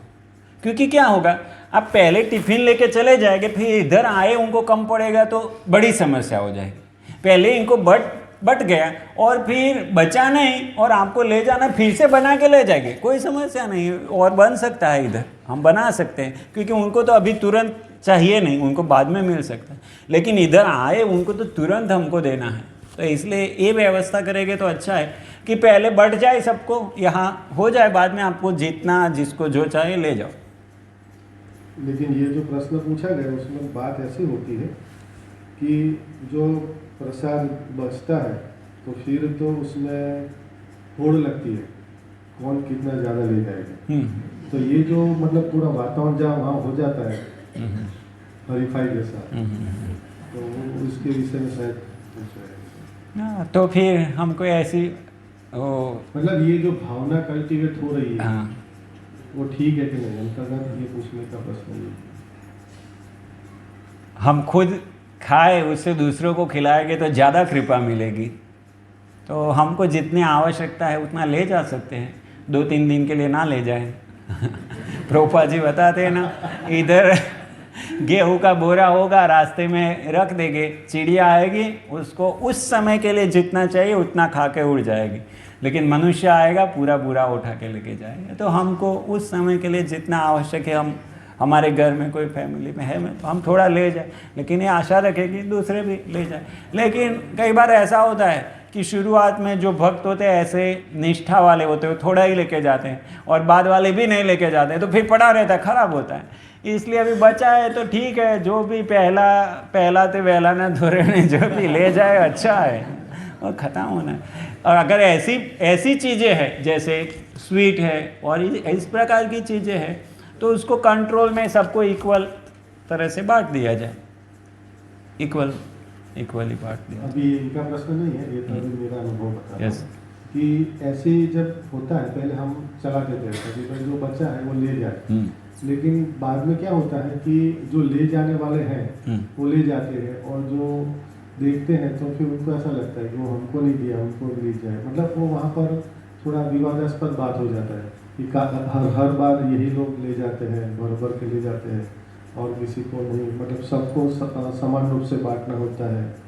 नहीं तो और विशेष रूप से जो ऐसी जब आइटम होती है तो वहाँ पर ज़्यादा वो रहता है, तो पूरा वातावरण किचन में एक अलग प्रकार से हो जाता है, मतलब जो आया खाया ले गया, आया खाया ले गया, मतलब ये भावना होती है।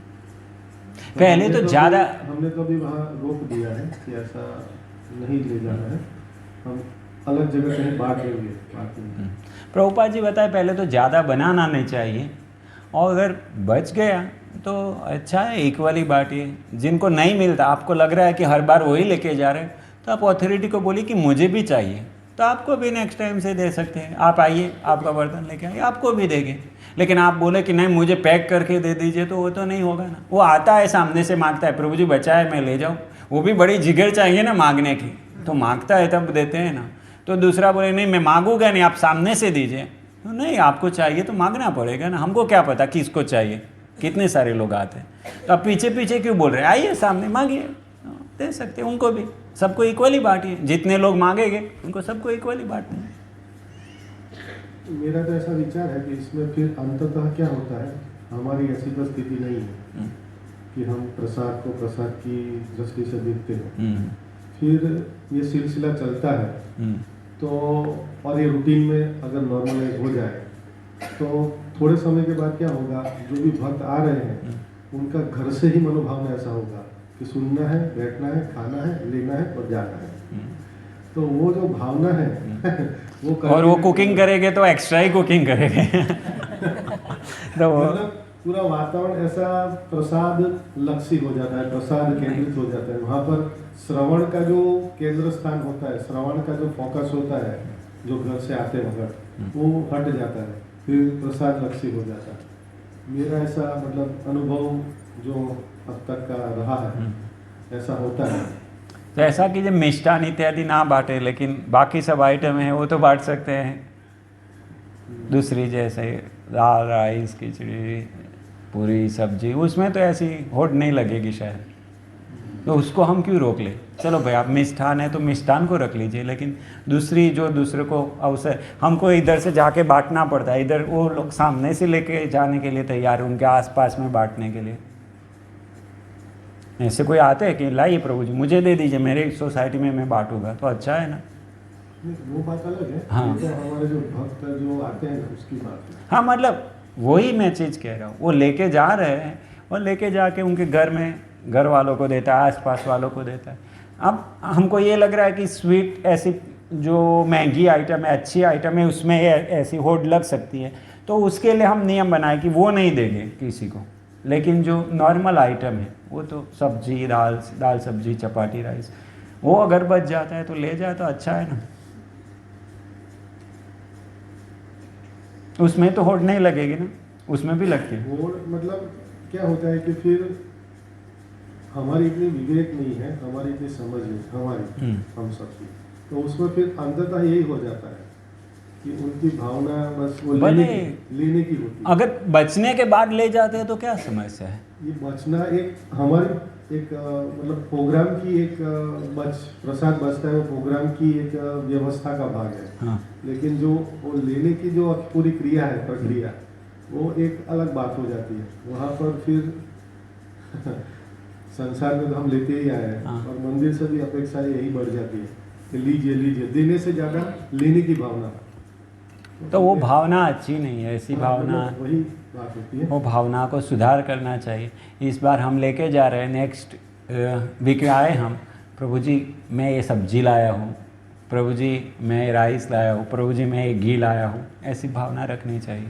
जैसे मैं पहले बताया, बहुत सारे लोग होते हैं ऐसे फ्री में लेना पसंद नहीं करते, भले ही भगवान का प्रसाद है, कर्मों से मुक्त है, लेकिन वो लोग फ्री में लेना पसंद वो भावना कल्टीवेट होनी चाहिए। हाँ, वो भावना होनी चाहिए कि मुझे ऐसे नहीं लेना है, मुझे कुछ देना है मंदिर में। ऐसे वो मनुष्य संहिता में और उधर ये सब विवरण मिलता है कि जो तालाब होता है, तालाब अब पब्लिक तालाब है और हम उसमें स्नान करने के लिए जाते हैं, तो स्नान करने के बाद उसमें से कुछ मिट्टी निकाल के बाहर डालना है, क्योंकि हम सब स्नान करते हैं, वो तालाब कुछ भर जाता है मिट्टी गिरने से, तो मेरे कारण वो इतना भर गया इसलिए मैं इतनी मिट्टी निकाल के बाहर डाल दिया। तो ऐसी भावना होनी चाहिए कि मेरे कारण गड्ढा नहीं होना चाहिए, मेरे कारण कुछ भरना चाहिए। ये पॉइंट शायद आगे चर्चा हो चुका है क्या? किचन में दीक्षित माता जी ही क्यों भोग बना सकती हैं? ये तो हो गया ना। दूसरे भक्त क्यों नहीं, जो नियम पालन नहीं करते हैं लेकिन अच्छा बनाते हैं, तो उनका आग्रह रहता है कि हमको क्यों नहीं। और नेक्स्ट लास्ट प्रवचन सुन लीजिए, उसमें वर्णन किया था।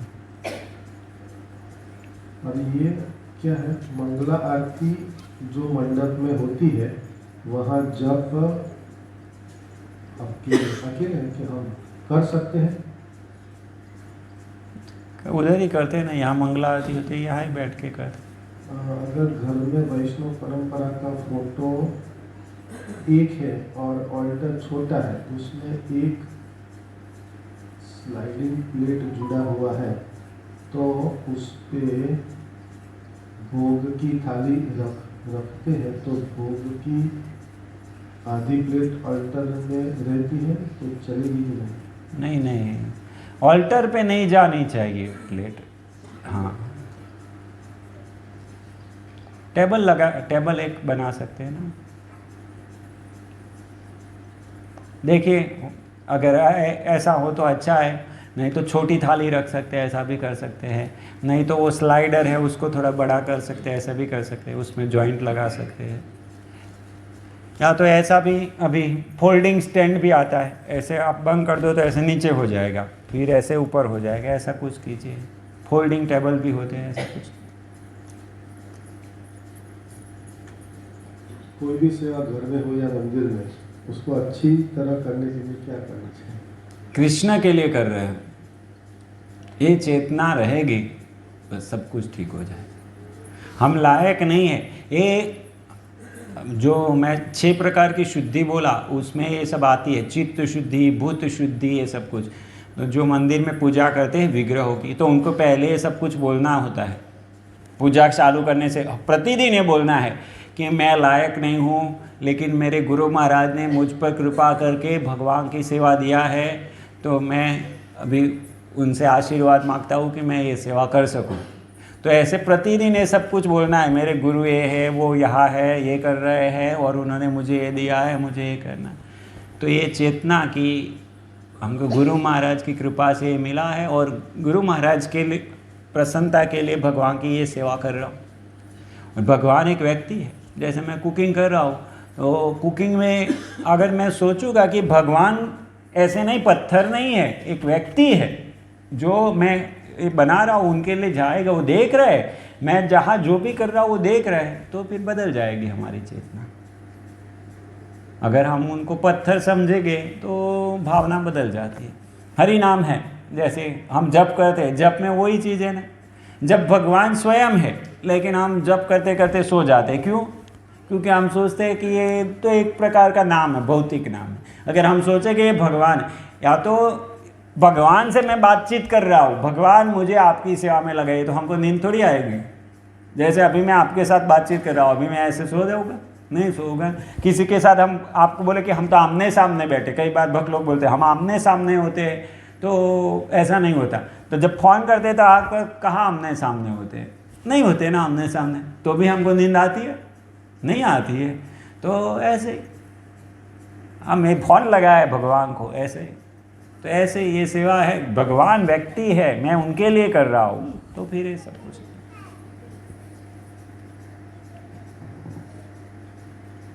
ज़्यादा डिटेल में नहीं बोल रहा है, तो एक एक घंटा हो सकता है, लेकिन क्योंकि हमारे पास समय नहीं है। हो गया। अभी और किसी के हैं प्रश्न? कोई है तो? हाँ जी। हरे कृष्ण। हरे कृष्ण। प्रभु, कोई अकेला व्यक्ति घर पे पूजा करता है तो वो साथ में करताल बजाता है और भगवान को दीपदान करना है, तो आरती में कैसे कर सकते हैं? हाँ, वो बहुत अच्छा प्रश्न है कि भाई करताल भी बजाना है, आरती भी गाना है, पूजा भी करना है, सब कुछ कैसे होगा। तो मैं आपको कुछ चीज़ें बताता हूँ जो बहुत अच्छी है, भगवान उससे बहुत संतुष्ट हो जाते हैं।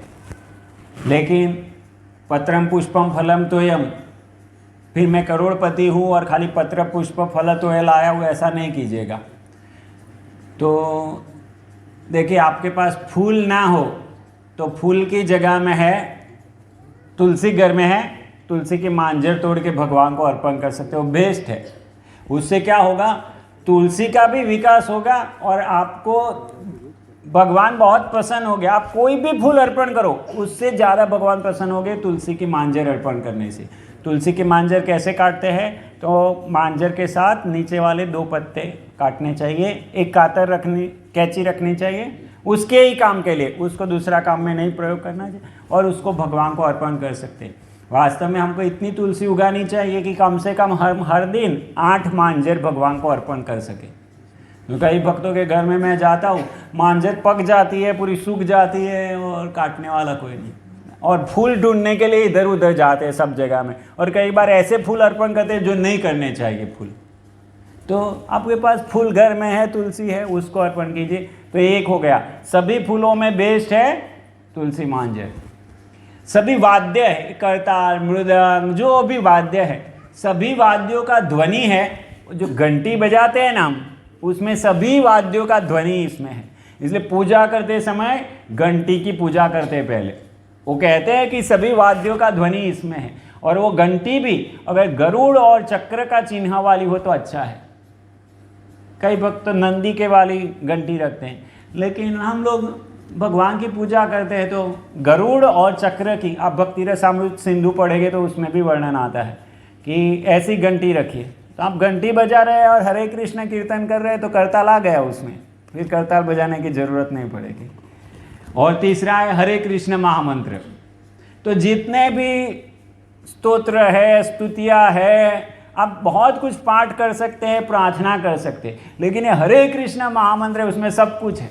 आप हरे कृष्ण का कीर्तन करेंगे तो सब कुछ उसमें निहित है। इसलिए अब तुलसी अर्पण कीजिए भगवान को, घंटी बजाइए और हरे कृष्ण कीर्तन कीजिए, बस पूजा अर्पण पूरी हो जाएगी। भगवान को पानी अर्पण कीजिए, और ज़्यादा कर सकते हैं धूप दीप ये कर सकते हैं, तो बहुत ही अच्छा है। और कुछ मंत्र है वो सीख सकते हैं, जैसे हमेशा स्नान करना चाहिए भगवान की पूजा करने से पहले। लेकिन अगर नहीं कर, मतलब अभी स्नान किया था अभी फिर से नहीं कर सकते, या तो ऐसा है तो एक मंत्र है ओम अपवित्रो पवित्रो वा, वो सीख सकते हैं कि कैसे भगवान का स्मरण करने से हम शुद्ध होते हैं। और फिर गंगे च यमुने चैव, वो मंत्र है, इन 7 नदियों का स्मरण करने से हम शुद्ध हो जाते हैं। तो ये 2 मंत्र सीख सकते हैं। हरे कृष्ण महामंत्र अपने आप में सफिशिएंट है, लेकिन आपको अगर ज़्यादा करना है तो ये भी कर सकते हैं। ठीक है, बोलो बोले प्रभु। घर में जो अल्टर है, मंदिर है, हाँ। उसके ऊपर शिखर है, हाँ, तो रख सकते हैं कि नहीं रख सकते? कोई लोग बोलते रख सकते हैं, कोई बोलते नहीं रख सकते। नहीं नहीं कोई समस्या नहीं, जैसे हमारा भी शिखर है, ऐसे रख सकते हैं शिखर को।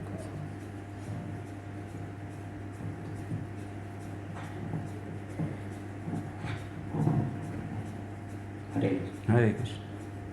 कभी कभी हम जैसे भगवान को भोग लगाते हैं और एक साइड भगवान का भोग लग रहा है, एक साइड इमरजेंसी भी है, प्रसाद चाहिए, तो उस किस लिए चाहिए प्रसाद? मतलब जैसे अभी भोग लगाया है, 5 मिनट हुआ है। इमरजेंसी क्या है, मैं ये पूछ रहा हूँ। इमरजेंसी मतलब किसी को ट्रेन पकड़ना है, कोई गेस्ट आए, मतलब जा रहे हैं, उसके लिए कुछ बनाया, जैसे थेपला बनाया, कुछ बनाया। तो आप पहले से, आपको ट्रेन का टाइम पता था ना, तो पहले से ऐसा प्लान करना चाहिए था ना कि इमरजेंसी ना आए। कभी कभी ऐसा होता है, हम देखते हैं। नहीं, लेकिन अगर आपको पहले से पता है तो ऐसी इमरजेंसी खड़ी नहीं करनी चाहिए। अगर इमरजेंसी आ गई तो वो दूसरी बात है, लेकिन इमरजेंसी हम खड़ी करेंगे तो अच्छी बात नहीं है। और पहले ही मैं बता चुका, अपवाद को नियम नहीं बनाना चाहिए, इसलिए हमको ध्यान रखना चाहिए कि ऐसी इमरजेंसी ना आए। इमरजेंसी आई तो ठीक है।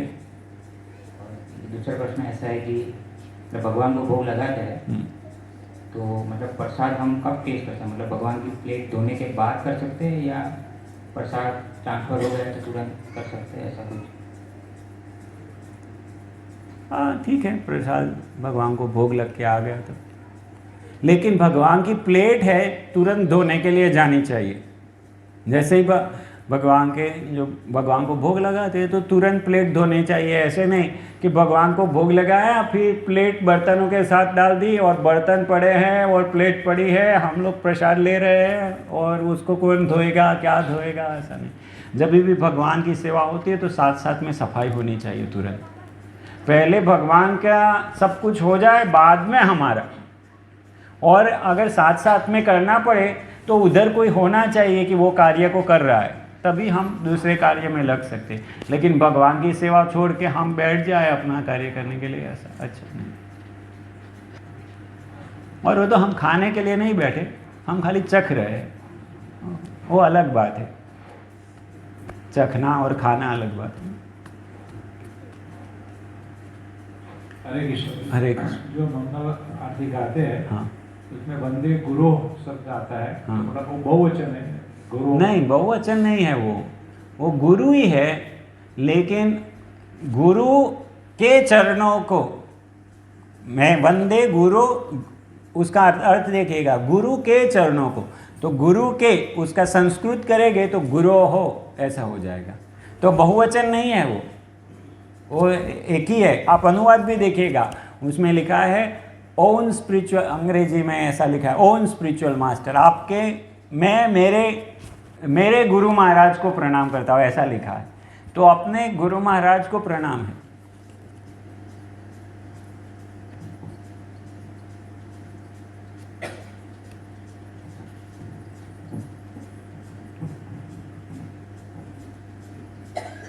ठीक है। और आप पूजा के संबंधित और बहुत कुछ माहिती है, लेकिन अभी समय नहीं है, इसलिए आप लोग ये पुस्तक पढ़ सकते हैं। कोई भी संशय हो तो कृष्ण भक्ति प्रबोधिनी, कृष्ण भावनामृत में पहला कदम, और उसमें सभी जवाब है तुलसी के विषय में, तुलसी की सेवा के विषय में, और बहुत अच्छा विवरण दिया है। मैंने पहले भी पढ़ा था, अभी भी पढ़ा, और बहुत सारी जानकारी आप पढ़िए इसको। आरती कैसे करना है, घर में मंदिर कैसे लगाना है, क्यों लगाना है, वो सब कुछ है। और सबसे बड़ी बात जो प्रभुपाद जी ने भी कही और यहाँ पर भी लिखी है, स्वच्छता रखिए। देखिए एक बड़ा पॉइंट है, इसमें भी महाराज ने लिखा, कई भक्त उत्साही होते घर में विग्रह लाने के लिए, तो आपको क्या लग रहा है, विग्रह लाने से हमारी भावना बदल जाती है? हमारी जो भावना होती है विग्रह लाने से नहीं बदलती, लेकिन विग्रह लाने से हम थोड़ा स्टैंडर्ड बढ़ाते हैं। लेकिन वही स्टैंडर्ड अगर आप फोटो में भी बढ़ाएंगे ना तो आपकी भावना बदल जाएगी। लेकिन फोटो को आप सोचते हैं ये तो फोटो है, और विग्रह को सोचते हैं भगवान है, इसलिए वो चेतना बदलती है, हम कितना नियम पालन करते हैं। तो दोनों मूर्तियां हैं, फोटो भी मूर्ति है, वो भी मूर्ति, 8 प्रकार की मूर्तियां होती है। तो अगर आप चित्र में भी अच्छे से स्वच्छता पालन करेंगे, अच्छे से नियम पालन करेंगे, आपको वो भाव आएगा, भगवान का भाव आएगा। लेकिन अगर आप वो पालन नहीं करेंगे तो वो नहीं होगा। तो इसलिए आप चित्र की भी पूजा करके वही लाभ ले सकते हैं जो विग्रह की पूजा करके लाभ होता है। और हो सकता है अगर आप विग्रह लाए और वो नियम पालन नहीं करेंगे तो वो भावना आपकी ज़्यादा दिन नहीं टिकेगी। शायद विग्रह लाए, थोड़ा दिन भावना रहेगी, बाद में स्वच्छता पालन नहीं करेंगे आप, टाइम पे सेवा करने का पालन नहीं करेंगे, थोड़े समय में वो विग्रह भी आपके लिए पत्थर बन जाएगा। तो इसलिए अच्छा है हम पहले से ट्रेन हो चित्र में ही, और अच्छा है ज़्यादा नियमों के साथ स्वच्छता के साथ पालन करें। आप विग्रह लाने के बाद टाइम बांधने का प्रयास करेंगे, उसकी जगह आप चित्र में ही टाइम बांध दीजिए। इतने बजे मैं पानी दूंगा भगवान को, इतने बजे उठाऊंगा, इतने बजे भोग लगाऊंगा, मैं धोती कुर्ता में ही भगवान की सेवा करूंगा, या तो माता जी है तो मैं साड़ी में ही भगवान की सेवा करूंगी। ऐसा नहीं विग्रह ला लिया और फिर विग्रह में प्रभु जी जीन्स पैंट में विग्रह की सेवा कर रहे हैं, या माता जी भी ऐसे प्रकार की वेशभूषा में सेवा कर रहे हैं, तो अच्छा नहीं। तो हम क्यों ना चित्र में ही पहले ये सब ट्रेनिंग ले लें, और फिर अगर हमको लगे कि ना ये तो बहुत आसान, आप अगर ऐसे करेंगे ना तो आपको ये अनुभूति हो जाएगी कि विग्रह में और फोटो में कोई अंतर नहीं है, आपको ऑटोमेटिक वो भाव आ जाएगा। तो इसलिए पहले नियमों को बढ़ाइए, शुद्धता बढ़ाइए, ऑटोमेटिक वो भाव आ जाए। ठीक, हरे कृष्णा। जैसे हरे। मंगला आरती होती है ना, मंगला आरती में जैसे अभी जो पुजारी है जो पूजा कर रहा है, पीछे से सब लोग गा रहे हैं जो है मंगला आरती कर, तो जो पुजारी को जो है ना जो पूजा कर रहा है उसको वही रिपीट करना चाहिए जो पीछे वाले गा रहे हैं, या हरे कृष्ण महामंत्र बोलना चाहिए, या मौन रहना चाहिए? व्हाट ही शुड डू पुजारी? आप ऐसा पढ़ेंगे जो पूजा करता है उसको मौन पालन करना चाहिए। उसका अर्थ है व्यर्थ की बातें ना बोले, मौन रहना चाहिए, मौन रखना चाहिए, ऐसा वर्णन है, लेकिन उसका अर्थ है व्यर्थ की बातें ना बोले। और दूसरी बात है कि हम बोलते हैं ना तो थूक उड़ के भगवान के ऊपर गिर सकता है, इसलिए भी वो बोलने की मनाही किया है। लेकिन अगर आप अंतर है बहुत विग्रह में और आप दूर है और इस प्रकार से कीर्तन करेंगे तो वो अच्छा है। प्रभुपाद जी भी एक उपदेश दिया है कि हम जब पूजा करते हैं तो साथ में भजन गाए, मंत्रोच्चारण करें, स्तोत्र गाएं, ये सब कुछ। और घर में आप अकेले हैं, अगर आप ही पूजा कर रहे हैं तो फिर गाएगा कौन, इसलिए गाना आवश्यक है। तो पीछे जो गाएंगे वही हम रिपीट करेंगे। जो ब्राह्मण दीक्षित है उनके लिए अलग मंत्र भी होते हैं पूजा करने के समय में, वो मंत्र लेकिन 1 सेकंड का ही होता है, तो 1 सेकंड वो बोलने के बाद दूसरा हरे कृष्ण, वो मंत्र से ज़्यादा वो ज़्यादा जरूरी है। जो पीछे गा रहे हैं ना भक्त, और पीछे वाला कीर्तन इतना होना चाहिए कि जो पूजा कर रहा है उसको ऐसा हो कि अरे मैं कितना अभागा हूँ कि ये भक्त लोग संकीर्तन कर रहे हैं जो कलयुग का युग धर्म है और मैं उसमें भाग नहीं ले पा रहा हूँ, ऐसा कीर्तन होना चाहिए। पीछे रहने वालों का भाव ये होना चाहिए। और पुजारी जो पूजा करता है उसका भाव ये है कि ये सबकी ओर से मुझे यहाँ खड़ा कर दिया, ऐसा नहीं कि मैं ये अर्पण कर रहा हूँ, लेकिन ये सब इंग्रेडिएंट है, ये सब भक्तों ने इकट्ठे किए हैं और मुझे यहाँ एक व्यक्ति के रूप में रखा है, तो ऑन बिहाफ इस सब की तरफ से मैं इसको अर्पण कर रहा हूँ। तो ऐसा नहीं पुजारी को खाली लाभ होने वाला, जो भी पूजा में भाग लिया सबको लाभ होगा। तो इस भावना में इसको हरे कृष्णा। श्रील प्रभुपाद की जय। हरे कृष्णा। तो ये